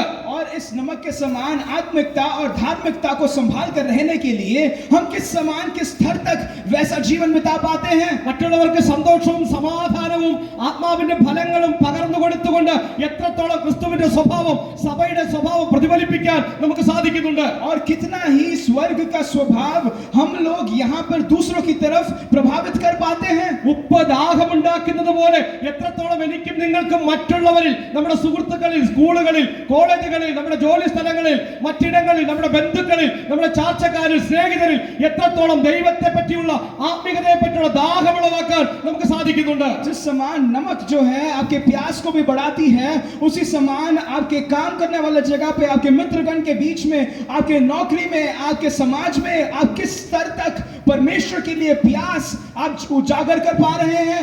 രണ്ടാമത്തെ ക്വാളിറ്റി എന്ന് പറയുന്നത് സഭ ലോകത്തിന്റെ വെളിച്ചമാണ് എന്നുള്ളതാണ്. और दूसरी खूबी ये है कि संसार के लिए कलीसिया एक ज्योति है। വെളിച്ചം ഇരുളിനെ ഓടിക്കുന്നതാണ്. अंधकार को ज्योति भगाती है। വെളിച്ചം വന്നു കഴിഞ്ഞാൽ ഇരുളിനെ പിടിച്ചു നിൽക്കാൻ കഴിയില്ല. अगर ज्योति आती है तो फिर अंधकार वहां पे टिक नहीं सकता। വെളിച്ചം ഇരുളിനെ ആക്രമിക്കുന്നില്ല. വെളിച്ചത്തിന് ഇരുളിനോട് ആർഗ്യുമെന്റ് ഇല്ല, തർക്കമില്ല, വാദപ്രതിവാദങ്ങളില്ല. വെളിച്ചം പ്രവേശിക്കുന്നതോടുകൂടി, രംഗപ്രവേശം ചെയ്തതോടുകൂടി ഇരുട്ട് അപ്രത്യക്ഷമാകുകയാണ്. और अंधकार और ज्योति इन दोनों के बीच में किसी भी प्रकार का तर्क वितर्क नहीं होता है। जब ज्योति आती है अंधकार निकल जाता है। ക്രിസ്തുവിന്റെ സന്ദർശനം നടന്ന പട്ടണത്തെ പറ്റി, ഗ്രാമത്തെ പറ്റി നമ്മൾ ഇങ്ങനെ പറയുന്നു, അങ്ങനെ ഇരുളിൽ ഇരുന്ന ഒരു ജനം വെളിച്ചം കണ്ടു. और जहां पे मसीह का एक एनकाउंटर हुआ है, वहां उस शहर के बारे में लिखा है कि मसीह को लोगों ने जाना और अपने अंधकार से निकल गए। ക്രിസ്തുവിന്റെ സാന്നിധ്യം, ക്രിസ്തുവിന്റെ രംഗപ്രവേശം ഇരുട്ടിലിരുന്ന ജനത്തിന് വെളിച്ചമായി മാറിയെങ്കിൽ അതേ സാന്നിധ്യമാണ് ക്രിസ്തു തന്റെ സഭയിലൂടെയും ആഗ്രഹിക്കുന്നത്. और जो अंधकार में थे उन्होंने ज्योति पाया। इस समान का वचन जब कहता है तो उसी समान हमारी भी एक खूबी है कि हमें ये ज्योति फैलाना है, अंधकार को निकालना है। തന്റെ ശിഷ്യന്മാരോട് കർത്താവ് പറഞ്ഞു, മലമേലിരിക്കുന്ന പട്ടണം മറഞ്ഞിരിക്കാൻ പാടില്ല. വിളക്ക് കത്തിച്ച് തണ്ടിന്മേലാണ് വെക്കുന്നത്, അത് പറയിൻകീഴിലല്ല വെക്കുന്നത്. और जो शहर बना जो पर्वत पर होती है वो छुपी नहीं रहती है। और अगर एक दिवेट को आप जलाते हैं तो फिर उसको पलंग के अंदर नहीं रखते हैं। മലമുകളിൽ ഉയർന്നു പ്രകാശിക്കേണ്ടവരാണ് സഭ. और कलीसिया जो है पर्वत के ऊपर प्रकाशमय होना है। അങ്ങനെ തന്നെ കർത്താവ് തന്റെ ശിഷ്യന്മാരോട് പറഞ്ഞു, അങ്ങനെ തന്നെ നിങ്ങളുടെ നല്ല പ്രവൃത്തികളെ കണ്ട് മറ്റുള്ളവർ ദൈവത്തെ മഹത്വപ്പെടുത്തേണ്ടതിന് നിങ്ങളുടെ വെളിച്ചം അവരുടെ മുന്നിൽ പ്രകാശിക്കട്ടെ. और वचन कहता है कि तुम्हारे भले कामों को देखकर वो मसीह को पहचाने और मसीह को महिमा उसके द्वारा मिले। നമ്മളിങ്ങനെ ഫിലിപ്പിയ ലേഖനം 2:15 നമ്മളിങ്ങനെ വായിക്കുന്നു, നക്ഷത്രങ്ങളെ പോലെ പ്രകാശിക്കുകയാണ് ഈ ലോകത്തിൽ സഭ. और कलीसिया जो है वो सितारों के समान चमकने वाला होता है। നമുക്ക് ലൈറ്റ് ഹൗസിനെ പറ്റി പറഞ്ഞാൽ നമുക്കറിയാമല്ലോ. लाइट हाउस के बारे में जब हम पढ़ते हैं, ലൈറ്റ് ഹൗസ് ഏതെങ്കിലും കപ്പലിന്റെ പുറകെയോ അല്ലെങ്കിൽ ബോട്ടുകളുടെ പുറകെയോ ഒന്നും പോകുന്നില്ല. लाइट हाउस जो है किसी भी जहाज के पीछे पीछे नहीं चलता അത് है। ഒരു സ്ഥലത്ത് ശാന്തമായിരുന്നു ഉയർന്ന് പ്രകാശിച്ചുകൊണ്ട് സകലരെയും അവരവരുടെ ദിക്കുകളിലേക്ക്, വീടുകളിലേക്ക് സുരക്ഷിതമായി എത്തിക്കുന്ന ദൗത്യമാണ് ചെയ്യുന്നത്. और उसका एक ही जिम्मेदारी रहता है कि वो एक ही जगह टिका रहता है, ऊंचा टिकाई रहता है और सबको अपने घर की तरफ आने के लिए एक दिशा बता कर देता है। ഒരുപാട് ബഹളങ്ങളും ഒച്ചപ്പാടുകളും ഒന്നും വേണ്ട. ക്രിസ്തുവിന് വേണ്ടി പ്രകാശമായി വെളിച്ചങ്ങളായി നിന്നാൽ ആ വെളിച്ചത്തിലൂടെ ക്രിസ്തുവിനെ മനുഷ്യർക്ക് കണ്ടെത്താൻ, ദൈവരാജ്യത്തിലേക്ക് പ്രവേശിക്കപ്പെടാനിടയായി തീരും. ज्यादा शोर मचाने की जरूरत नहीं है, हल्ला करने की जरूरत नहीं है। ज्योति बनकर आपको ठहरे रहना है और मसीह की तरफ लोगों को लेके आने वाली रोशनी आपको बनना है। കൊരിന്ത്യർക്ക് എഴുതിയ ലേഖനം രണ്ടാമത്തെ ലേഖനം 5-ാം അധ്യായം 19-ാമത്തെ വാക്യം നമ്മൾ ഇങ്ങനെ വായിക്കുന്നു, ദൈവം ലോകത്തിന് ലംഘനങ്ങളെ കണക്കിടാതെ ലോകത്തെ ക്രിസ്തുവിൽ തന്നോട് നിരപ്പിച്ചു. दूसरा कुरिन्थियों की पत्री 5वां अध्याय उसके 19वें कलाम में हम पढ़ते हैं, अर्थात परमेश्वर ने मसीह में होकर अपने साथ संसार का मेल मिलाप कर लिया और उनके अपराधों का दोष उन पर नहीं लगाया।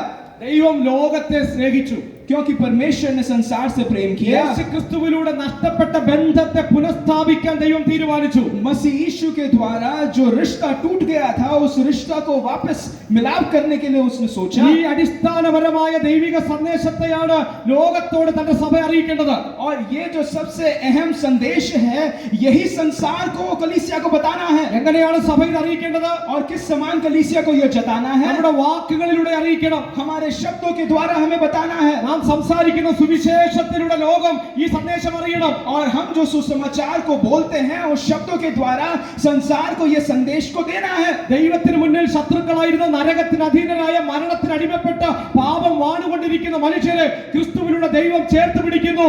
ക്രിസ്തുവിൽ മനുഷ്യന് ദൈവത്തോട് അടുത്ത് ചെല്ലാം എന്നുള്ള സന്ദേശം സുവിശേഷമായി നമ്മൾ പറയണം।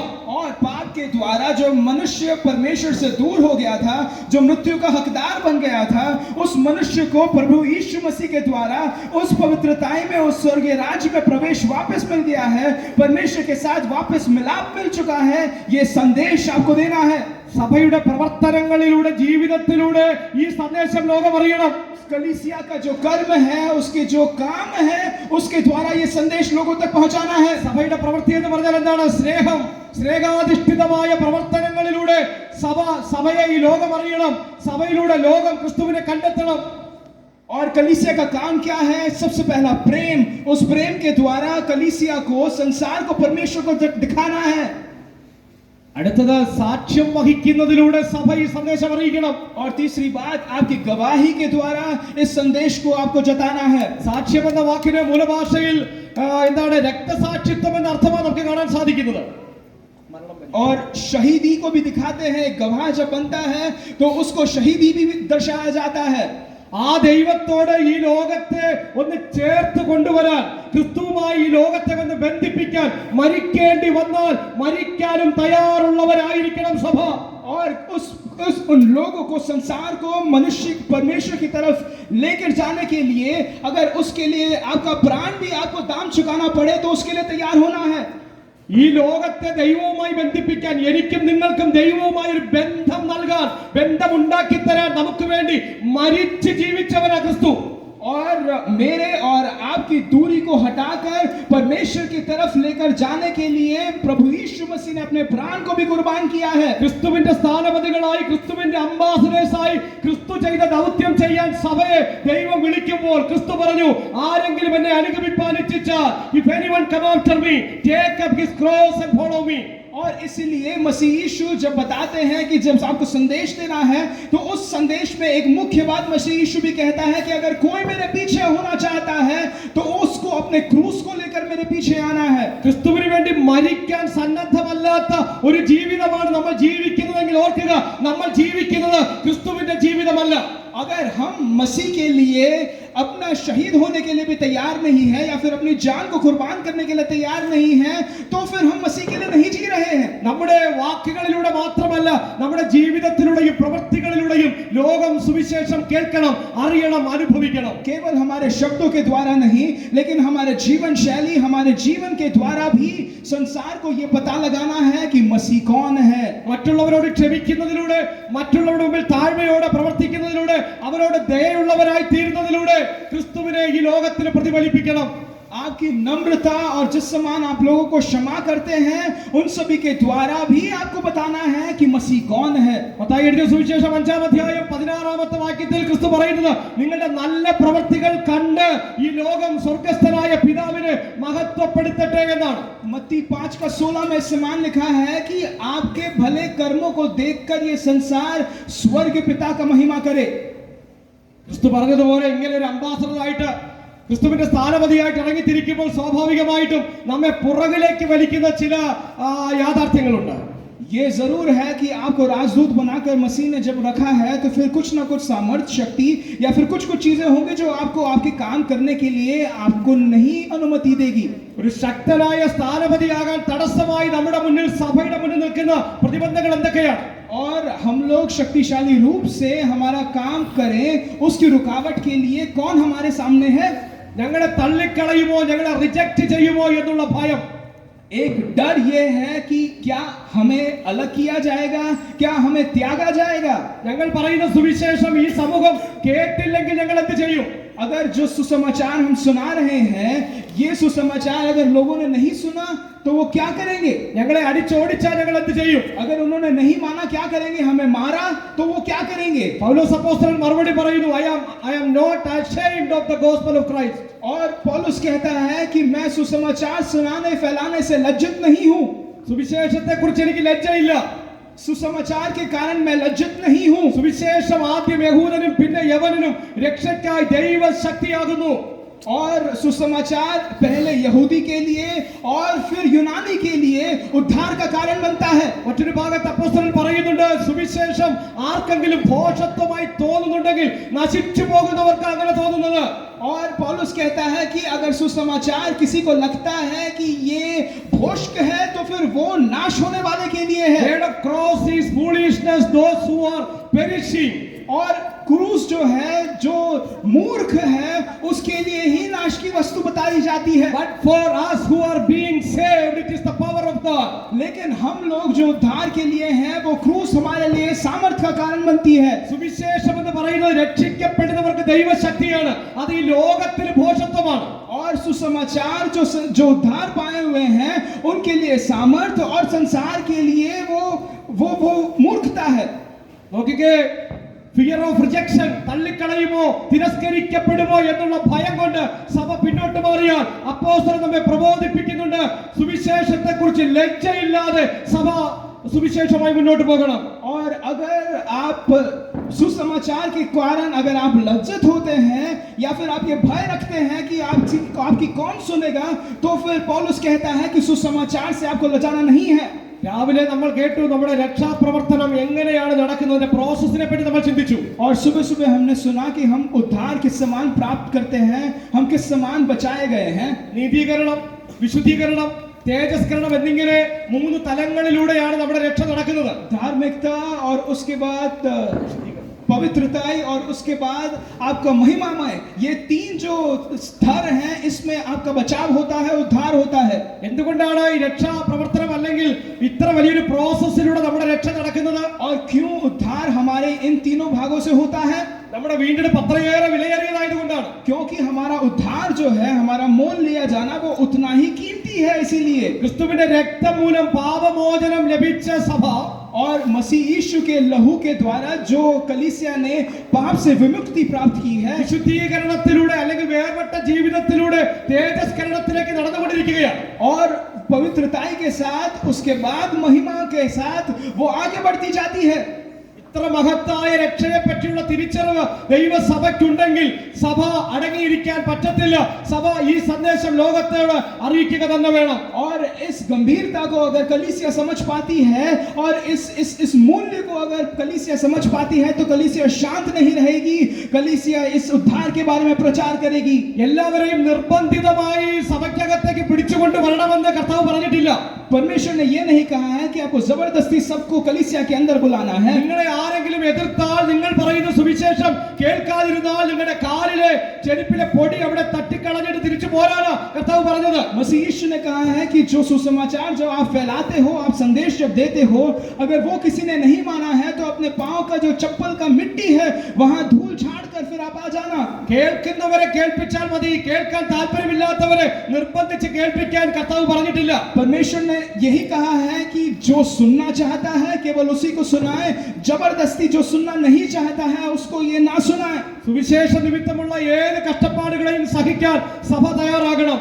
कलीसिया इस समान तैयार हो जाए कि सुसमाचार के लिए जो भी चाहिए वो सारा कुछ त्यागने के लिए, उसका दाम चुकाने के लिए तैयार हो जाए. ഒരു അംബാസഡർ അല്ലെങ്കിൽ സ്ഥാനപതി എന്ന നിലയിൽ സുവിശേഷീകരണത്തിന് തടസ്സമായി നിൽക്കുന്ന മറ്റൊരു പ്രശ്നമാണ് ഈ ലോകവുമായിട്ട് കോംപ്രമൈസ് ചെയ്യാനുള്ള ഒരു ടെൻഡൻസി.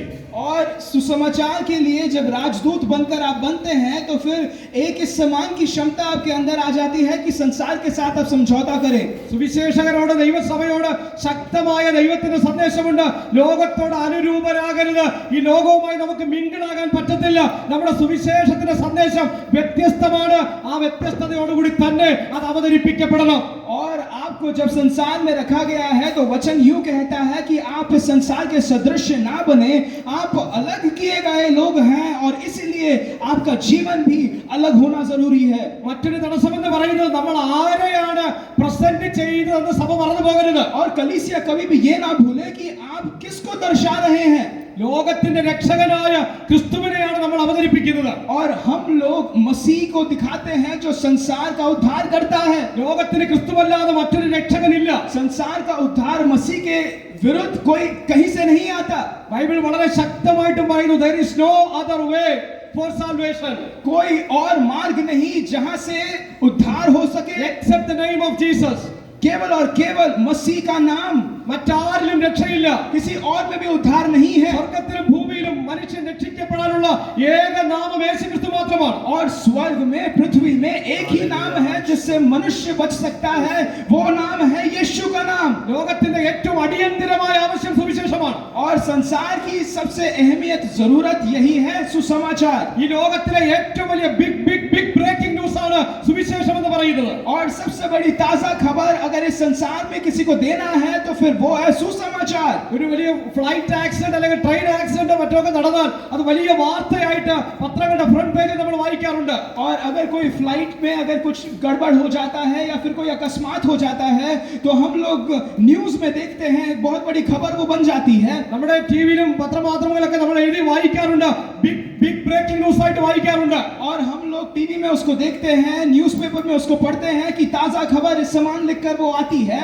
അത്രയും ചെറിയ അപകടങ്ങൾ നടക്കുമ്പോൾ വലിയ ബിഗ് ബ്രേക്കിംഗ് ന്യൂസ് ആണെങ്കിൽ ഇപ്പോൾ ഈ സുവിശേഷം ഇവിടെ പ്രസംഗിച്ചുകൊണ്ടിരിക്കുമ്പോൾ തന്നെ ഈ ലോകത്തിൽ ആയിരങ്ങൾ പതിനായിരങ്ങൾ നരകത്തിലേക്ക് വീണുകൊണ്ടിരിക്കുകയാണ്. और जब ये संसार की बातें, जब संसार को जब आपको ये सुसमाचार सुनाना है, ये जब मैं कह रहा हूं तो इसी क्षण बहुत सारे लोग नरक के वारिस भी हो रहे हैं। നരകത്തിൽ കിടക്കുന്ന ജനത്തിന്റെ അവസ്ഥ എന്താണെന്ന് ധനവാന്റെയും ലാസറിന്റെയും കഥയിലൂടെ കർത്താവ് വ്യക്തമായും നമ്മെ പഠിപ്പിക്കുന്നുണ്ട്. और नरक में जो जाते हैं उनकी क्या दशा होगी, वो धनवान और लाजर का जब हम उदाहरण देखते हैं, जब हम पढ़ते हैं, उसमें हम उसको समझ सकते हैं। അതുകൊണ്ട് സുവിശേഷം അറിയിക്കാതിരിക്കാൻ സഭയ്ക്ക് സാധ്യമല്ല. और इसीलिए कलीसिया ये नहीं कर सकती है कि वो सुसमाचार कभी ना सुनाए। നമ്മൾ എവിടെയായിരുന്നാലും, ക്ലാസ് മുറിയിലായാലും, നമ്മുടെ സ്കൂൾ ഗ്രൗണ്ടിൽ, പ്ലേ ഗ്രൗണ്ടിലായാലും, കോളേജിലായാലും, നമ്മുടെ പ്രവർത്തന മേഖലകളിലായാലും, ബന്ധുക്കളുടെ വീട്ടിലായാലും, സ്നേഹിതരോടൊപ്പമായാലും എല്ലാം നമ്മുടെ വർക്ക് പ്ലേസ് ആണ്, സുവിശേഷ പ്രവർത്തന സ്ഥലമാണ്. और हम लोग क्लास में हो या फिर हम लोग अपने नौकरी के प्रदेश में हो, हम अपने मित्र के साथ हो, हमारी ये जिम्मेदारी बनती है कि सुसमाचार को हम फैलाएं। നമ്മൾ ആരെയാണ് സുവിശേഷിക്കുന്നത് എന്ന് നമ്മൾ അറിയുന്നില്ലെങ്കിൽ നമ്മുടെ ദൗത്യം നഷ്ടപ്പെടുകയാണ്. अगर हम किसका सुसमाचार फैला रहे हैं, उसकी पहचान को हम नहीं रखते हैं तो फिर हमारी जिम्मेदारी को हम पूर्ण नहीं कर रहे हैं। നമ്മൾ നമ്മളെ തന്നെ നഷ്ടപ്പെടുത്തുകയാണ്. हम अपने आप को ही खो देते हैं। വീണ്ടും ജനിച്ച ഒരു വ്യക്തിക്ക്, ക്രിസ്തുവിനെ ഉള്ളിൽ വഹിക്കുന്ന ഒരു വ്യക്തിക്ക്, ക്രിസ്തു ഉള്ളിൽ വസിക്കുന്ന ഒരു വ്യക്തിക്ക് ക്രിസ്തുവിനെ മറ്റുള്ളവരോട് പറയാതിരിക്കാനാവില്ല. जिसने मसीह को प्राप्त किया है, जिसके अंदर मसीह वास करता है, जिसने मसीह को पहन लिया है, वो मसीह का प्रचार करे बगैर नहीं रह सकता। ദൗത്യപരമായ ഈ ഐഡന്റിറ്റിയോടുകൂടെ എങ്ങനെയാണ് നമുക്ക് ജീവിക്കാൻ പറ്റുന്നത്? और इसीलिए ये पहचान के साथ हमारी जिम्मेदारी हमें किस समान निभानी है। ആയിരിക്കുന്ന മേഖലകളിലെല്ലാം ക്രിസ്തുവിനെ പരിചയപ്പെടുത്താൻ ഞാൻ തയ്യാറാകും എന്നൊരു തീരുമാനമെടുക്കണം. एक निर्णय सबसे पहले आपको लेना है कि मैं जिस किसी भी मंडल में जाता हूँ, रहता हूँ, उधर मैं मसीह को सभी के सामने प्रस्तुत करूंगा। ഞങ്ങൾക്ക് വേണ്ടി മരിച്ച, ഈ ലോകത്തിന് വേണ്ടി മരിച്ചു ഉയർത്തെഴുന്നേറ്റ എന്റെ യേശുവിനെ പറ്റി ഞാൻ എന്റെ കൂട്ടുകാരോട്, എന്റെ സ്നേഹിതരോട്, എന്റെ സഹപ്രവർത്തകരോട് പറയുമെന്ന തീരുമാനം സഭ എടുക്കണം. और कलीसिया को यह निर्णय लेना है कि मेरे मित्रगण के बीच में, मेरे कर्म के बीच में, मेरे नौकरी के प्रदेश में मैं ये मसीह कौन है उसको मेरे शब्दों के द्वारा, कामों के द्वारा मैं उसको दर्शाऊंगा। നമ്മുടെ ഒപ്പമുള്ള കൂട്ടുകാർക്ക് വേണ്ടി, സുഹൃത്തുക്കൾക്ക് വേണ്ടി പ്രാർത്ഥിക്കാൻ സഭയ്ക്ക് സാധിക്കണം. और हमारे मित्रगण के लिए, हमारे पड़ोसियों के लिए कलीसिया प्रार्थना करना है। നമുക്ക് നമ്മുടെ ടാലന്റുകൾ, നമുക്ക് ദൈവം തന്നിരിക്കുന്ന കഴിവുകൾ ഉപയോഗിക്കാൻ സാധിക്കണം. परमेश्वर ने जो भी आपको टैलेंट दिए हैं उसको परमेश्वर के लिए इस्तेमाल करना है। നമുക്ക് സംസാരിക്കാൻ ലഭിക്കുന്ന പ്ലാറ്റ്ഫോമുകൾ, നമ്മുടെ അനുഭവങ്ങൾ പറയാൻ ലഭിക്കുന്ന പ്ലാറ്റ്ഫോമുകൾ, നമ്മുടെ വർക്ക് പ്ലേസുകളൊക്കെ, നമ്മുടെ സ്കൂള് കോളേജ് എല്ലാം ക്രിസ്തുവിന്റെ സാക്ഷ്യം വഹിക്കാൻ കഴിയുന്ന ഇടങ്ങളായി മാറണം. और जो कोई भी मंडल में आपको ये मौका मिलता है कि आप कुछ बोल सके, उन सभी मंडलों में आपको मसीह को दर्शाना है, उसको बोलना है। എവിടെയാണോ കർത്താവ് നമ്മെ ആക്കി വെച്ചിരിക്കുന്നത് അവിടമാണ് നമ്മുടെ സുവിശേഷ പ്രവർത്തന സ്ഥലം.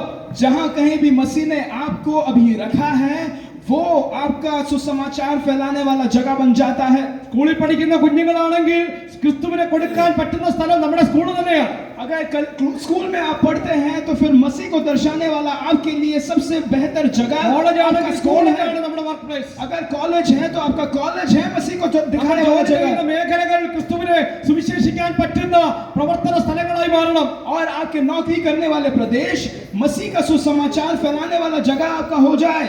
നമുക്കറിയാം ജോസഫ് ഈജിപ്തിൽ ജോസഫ് ആയിരുന്ന കാലം ജോസഫ് ദൈവത്തിന്റെ സ്വഭാവം താൻ ആയിരുന്നിടത്ത് പ്രതിഫലിപ്പിച്ചു. जब यूसुफ मिस्र में था तो जिस जगह पे वो था वहां पे उसने परमेश्वर का जो स्वभाव है वो दिखाया।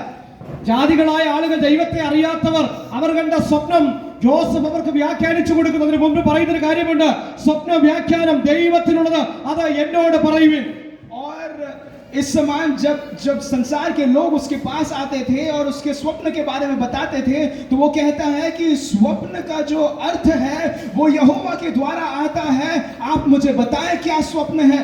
പാപം ചെയ്യാൻ പ്രലോഭിപ്പിക്കപ്പെട്ടപ്പോൾ ജോസഫ് ഓടി മറയുന്ന ആ ദിവ്യ സ്വഭാവം നമ്മൾ കാണുന്നുണ്ട്. और जब पाप करने के लिए जब प्रलोभन उसके सामने आया तो भी उस पाप से वो दूर भाग कर गया।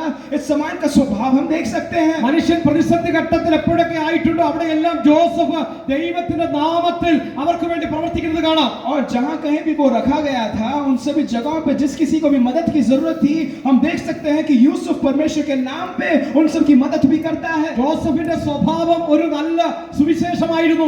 यूसुफ का स्वभाव एक अच्छा सुसमाचार था।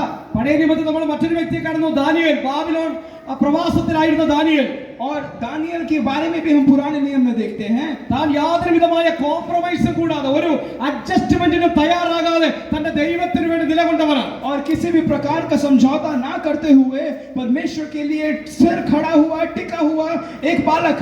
ശദ്രക് മേശക് അബേദ്നെഗോ എന്ന് പറയുന്ന മൂന്ന് ചെറുപ്പക്കാരെ നമ്മൾ കാണുന്നുണ്ട്. शद्रक मेशक और अबेदनो के बारे में, तीन जवानों के बारे में हम देखते हैं। അവർ അടിമകളായി പിടിച്ചുകൊണ്ട് പോയപ്പെട്ടവരായിരുന്നു. और वो लोग गुलाम बनाकर दूसरे जगह पर दूसरे राज्य में लेके गए थे। രാജസന്നിധിയിൽ രാജാവിനോട് കൂടെ ഇരുന്ന് ഭക്ഷണം കഴിക്കാൻ, വിരുന്ന് കഴിക്കാൻ അവർക്കൊരു ഭാഗ്യം ലഭിച്ചപ്പോൾ അവർ എടുത്ത തീരുമാനം, രാജാവിന്റെ ഭോജനം കൊണ്ടും രാജാവ് കുടിക്കുന്ന വീഞ്ഞ് കൊണ്ടും ഞങ്ങളെ തന്നെ അശുദ്ധമാക്കുകയില്ല.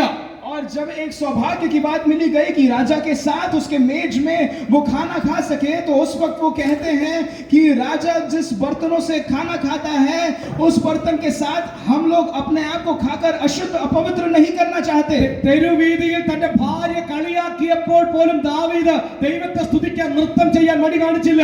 और जब अपनी पत्नी भी खुद उसका मजाक उड़ाती है तो दाऊद जो है परमेश्वर के लिए नृत्य करने से कभी लजाया नहीं। ഇസ്രായേലിൽ നിന്ന് പിടിച്ചുകൊണ്ടുപോയ അടിമ പെൺകുട്ടി അരാം രാജ്യത്ത് തന്റെ യജമാനായ ആ രാജ്യത്തെ സൈന്യാധിപനായ നയമാന്റെ കുഷ്ഠരോഗത്തെ പറ്റി അറിഞ്ഞിട്ട് തന്റെ നാട്ടിലേക്ക് പോയാൽ തന്റെ ദൈവത്താൽ സൗഖ്യം നൽകുന്ന ഒരു പ്രവാചകനുണ്ടെന്ന് ആ പെൺകുട്ടി സാക്ഷ്യം പറഞ്ഞു. और एक गुलाम लड़की जब बनाकर आराम राज्य में जब वो जाती है तो फिर वहां पे अपने राज्य में चंगाई करने वाला यहोवा का एक भक्त है, उसके बारे में वो कहती है, गवाही देती है।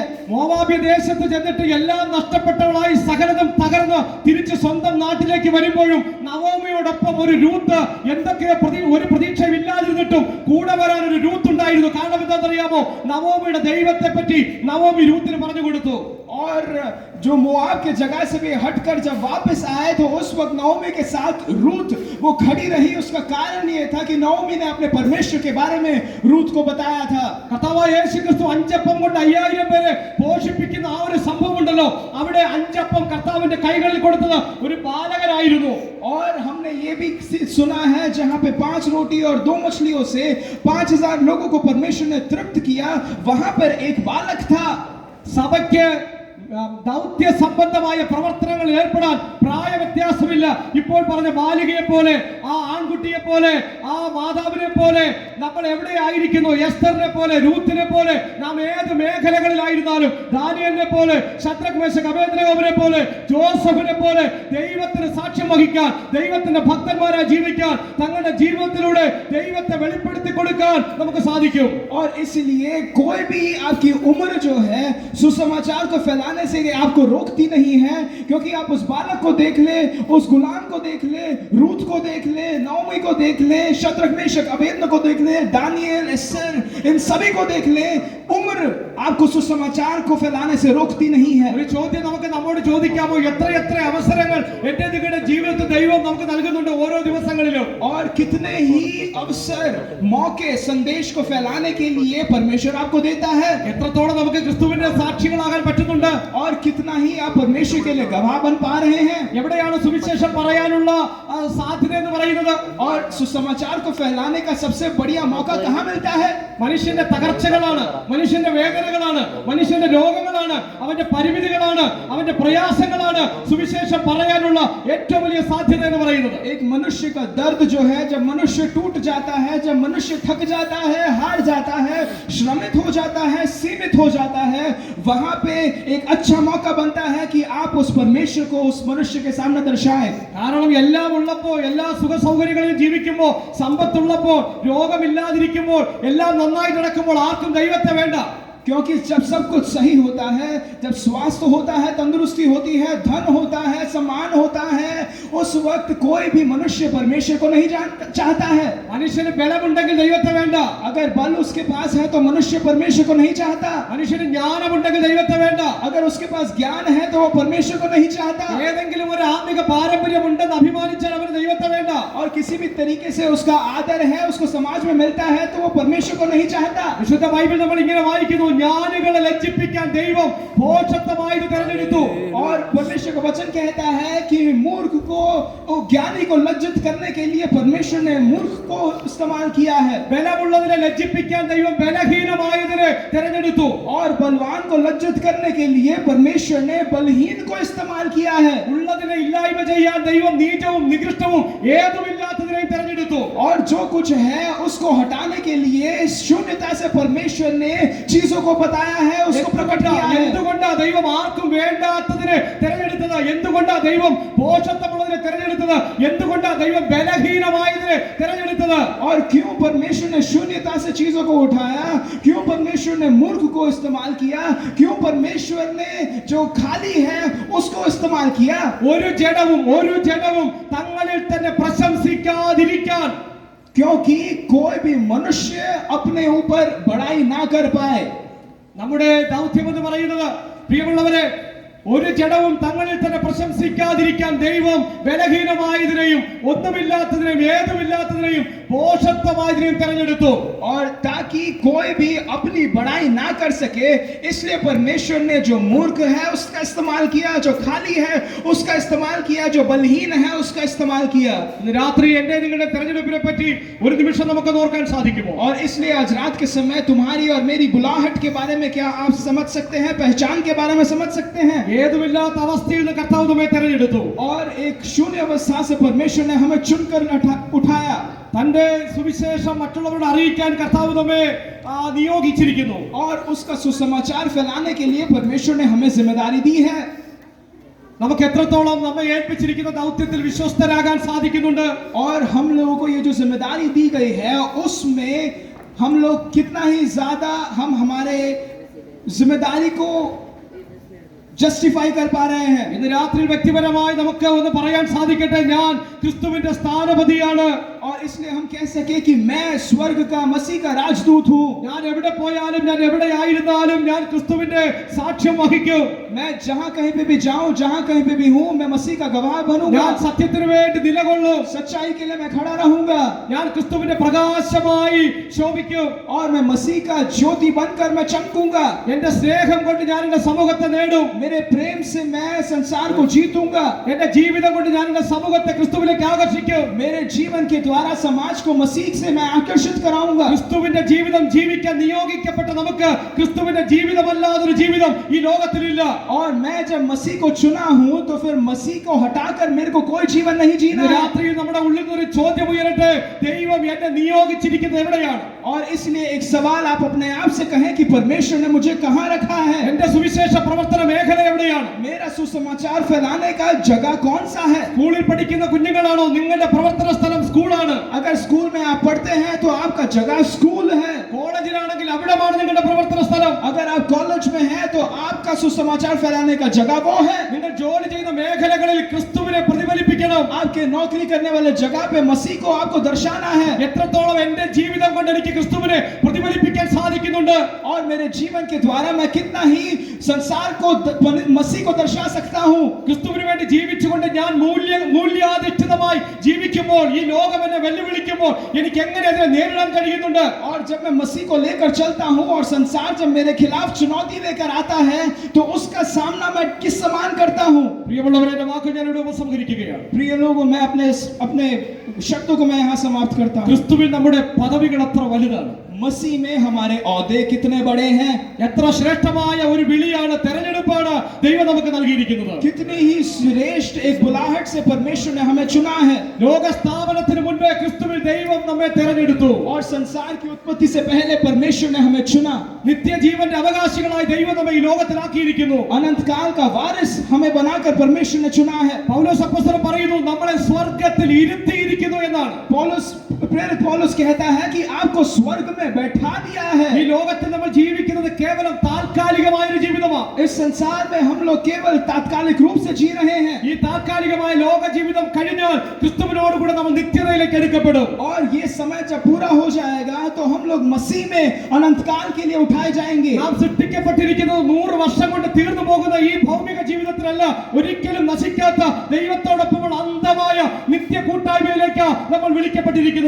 और हम लोग जब बुलाए गए हैं तो फिर इस संसार में केवल 100 वर्ष जीने के बाद उस स्वर्ग में जहां पे कोई अंत नहीं है, उस अनंत काल के लिए हम चुनाए गए हैं। ഇന്ന് രാത്രി ഞങ്ങളെ കേൾക്കുന്ന പ്രിയമുള്ളവരെ, और आज रात को मुझे सुनने वाले लोगों, ഇന്നേവരെ ഈ യേശുവിനെ സ്വീകരിക്കാൻ നിങ്ങൾക്ക് സാധിച്ചിട്ടില്ല എങ്കിൽ, अगर आज तक अगर आप इस मसीह को स्वीकार नहीं कर पाए हैं ഇന്ന് तो രാത്രിയിൽ ഈ യേശുവിനെ സ്വീകരിക്കാൻ നിങ്ങൾക്ക് മനസ്സാകുമോ? और क्या आप आज रात को ये मन रखते हैं कि इस परमेश्वर को, इस प्रभु यीशु को अपने दिल में स्वीकार करें? യേശുവിന്റെ രക്തം സകല പാപവും പോക്കി നമ്മെ ശുദ്ധീകരിക്കുന്നു. मसीह यीशु का लहू सारे पाप को हटाकर हमें पवित्र करता है। യേശുവിന്റെ രക്തം മൂലം നഷ്ടപ്പെട്ടു പോയ ദൈവ മനുഷ്യ ബന്ധം പുനഃസ്ഥാപിക്കപ്പെട്ടു. और मसीह यीशु के लहू के द्वारा नष्ट हुआ मनुष्य और परमेश्वर का रिश्ता वो वापस मिल गया। നിങ്ങൾ മക്കളെ ചൊല്ലി വിലപിക്കുന്നവരാണോ? क्या आप अपने बच्चों को सोचकर रोते हैं, विलाप करते हैं? ജീവിത അനുഭവങ്ങളിലൂടെ നിങ്ങൾ കടന്നു പോകുന്നുണ്ടോ? अगर आप वेदना से अगर जाते हैं, दर्द से अगर आप निकल रहे हैं, സാമ്പത്തിക പ്രതിസന്ധിയാണോ നിങ്ങളെ അലട്ടുന്നത്? क्या धन आर्थिक आपकी परिस्थिति आपको व्याकुल कर रही है? തലമുറകളുടെ ഭാവിയാണോ നിങ്ങളുടെ വിഷയം? या फिर आपके संतान का भविष्य आपको व्याकुल करता है?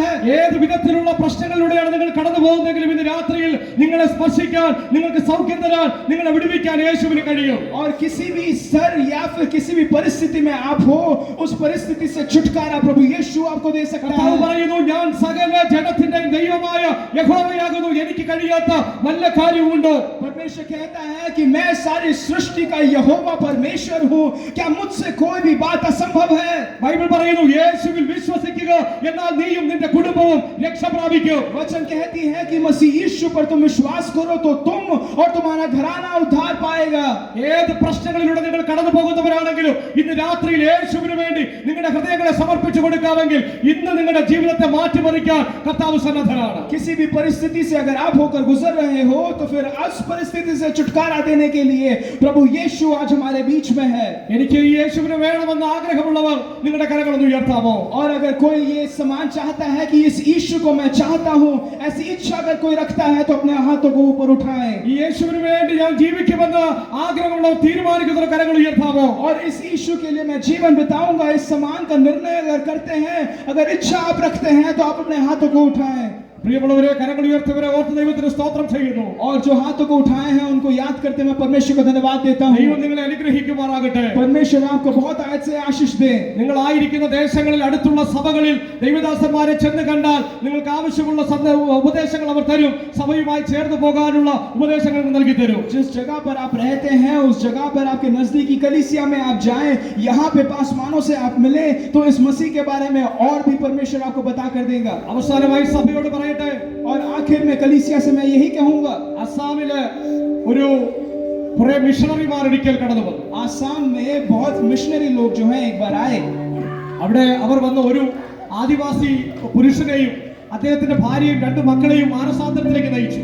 और वहां पे आकर एक आदिवासी पुरुष और उसकी पत्नी और उसके बच्चों को उसने मसीह के बारे में बताया, सुसमाचार सुनाया. ആ കുടുംബം കർത്താവിനെ രക്ഷകനായി സ്വീകരിച്ചു.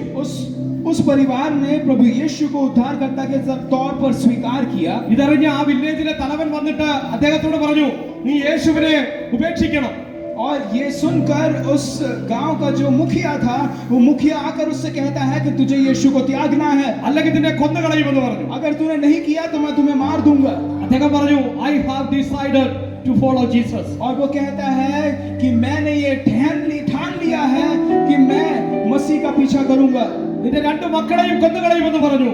और उसने कहा कि मैं तेरे दोनों बच्चों को मार दूंगा. ആ വെല്ലുവിളിക്ക് കീഴടങ്ങാതിരുന്നപ്പോൾ രണ്ട് മക്കളെയും അവർ കൊന്നുകളഞ്ഞു. और जब उसने उस बात को नहीं माना तो फिर उसके दोनों बच्चों को उधर मार दिया गया. അദ്ദേഹം പാടി, don't go with me, still I will follow. और फिर उसने गाया कि संसार अगर मेरे साथ ना हो फिर भी मैं उसके पीछे चलूंगा. അത് കഴിഞ്ഞപ്പോൾ അദ്ദേഹത്തിന്റെ ഭാര്യയെ കൊല്ലുമെന്ന് ഭീഷണിപ്പെടുത്തി. फिर उसको कहा गया कि अगर तू नहीं ठुकराएगा तो फिर तो तेरी पत्नी को हम मार देंगे. അപ്പോൾ അദ്ദേഹം പാടി, the cross before me, the world behind me. तो उसने इस समान गाया कि क्रूस मेरे आगे है और संसार मेरे पीछे है. ഭാര്യയെ കൊന്നുകളഞ്ഞു. पत्नी को भी उधर मार दिया गया. അദ്ദേഹം പാടി, no turning back, no turning back. फिर उसने गीत गाया कि ना लौटूंगा, मैं ना लौटूंगा. ഒരു നിമിഷം നമുക്ക് ദൈവത്തിന്റെ എതിരെ നിൽക്കാമോ? हम लोग सभी परमेश्वर की हुजूरी में एक क्षण के लिए खड़े हो जाएंगे. ഇന്ന് രാത്രിയിൽ ഈ കർത്താവിന് വേണ്ടി നമുക്ക് ഒന്നുകൂടി ഒന്ന് പുനഃസമർപ്പണം ചെയ്യാമോ? हम तैयार हैं कि मसीह के लिए आज रात को फिर से अपने आप को समर्पित करें. നമുക്ക് വേണ്ടി ജീവനെ തന്ന നമ്മുടെ കർത്താവ്, हमको जिस प्रभु ने अपने जीवन को दिया, നമുക്ക് വേണ്ടി മരിച്ചടക്കപ്പെട്ട് ഉയർത്തെഴുന്നേറ്റ കർത്താവിന് വേണ്ടി ഞാൻ മരണം വരെയും നിലകൊള്ളും. कि परमेश्वर जिसने मुझे अपने जीवन को देकर मेरे को मोल लिया है, उस परमेश्वर के लिए मेरे जीवन के अंत तक मैं जीऊंगा. ഒരു പ്രതിസന്ധിക്കും എന്നെ പിന്മാറ്റാൻ കഴിയത്തില്ല. कोई भी परिस्थिति मुझे हटा नहीं सकती है. ഹൃദയത്തിന്റെ അടിത്തട്ടിൽ ഒരു തീരുമാനമെടുക്കാം. और हमें हृदय के गहराई से हम इस निर्णय को लें ഞാൻ എവിടെയായിരുന്നാലും യേശുവിന്റെ സാക്ഷിയാകും. कि मैं जहां कहीं पे भी रहूंगा मैं ഒരു यीशु का പ്രതിസന്ധിക്കും എന്നെ साक्षी പിന്നോട്ടടിക്കാൻ കഴിയില്ല. कोई भी परिस्थिति मुझे हटा कर नहीं रख सकती है. ക്രിസ്തുവിന്റെ സ്നേഹത്തിൽ നിന്ന് അകറ്റിക്കളയാൻ ഒരു ശക്തിക്കും ആവില്ല. मसीह के प्रेम से मुझे कौन अलग कर सकता है? I have decided to follow Jesus. I have decided to follow Jesus. I have decided to follow Jesus. No turning back, no turning back, no turning back, no turning back. The cross before me, the world behind me. The cross before me, the world behind me. The cross before me, the world behind me. No turning back, no turning back, no turning back, no turning back. I have decided to follow Jesus. I have decided to follow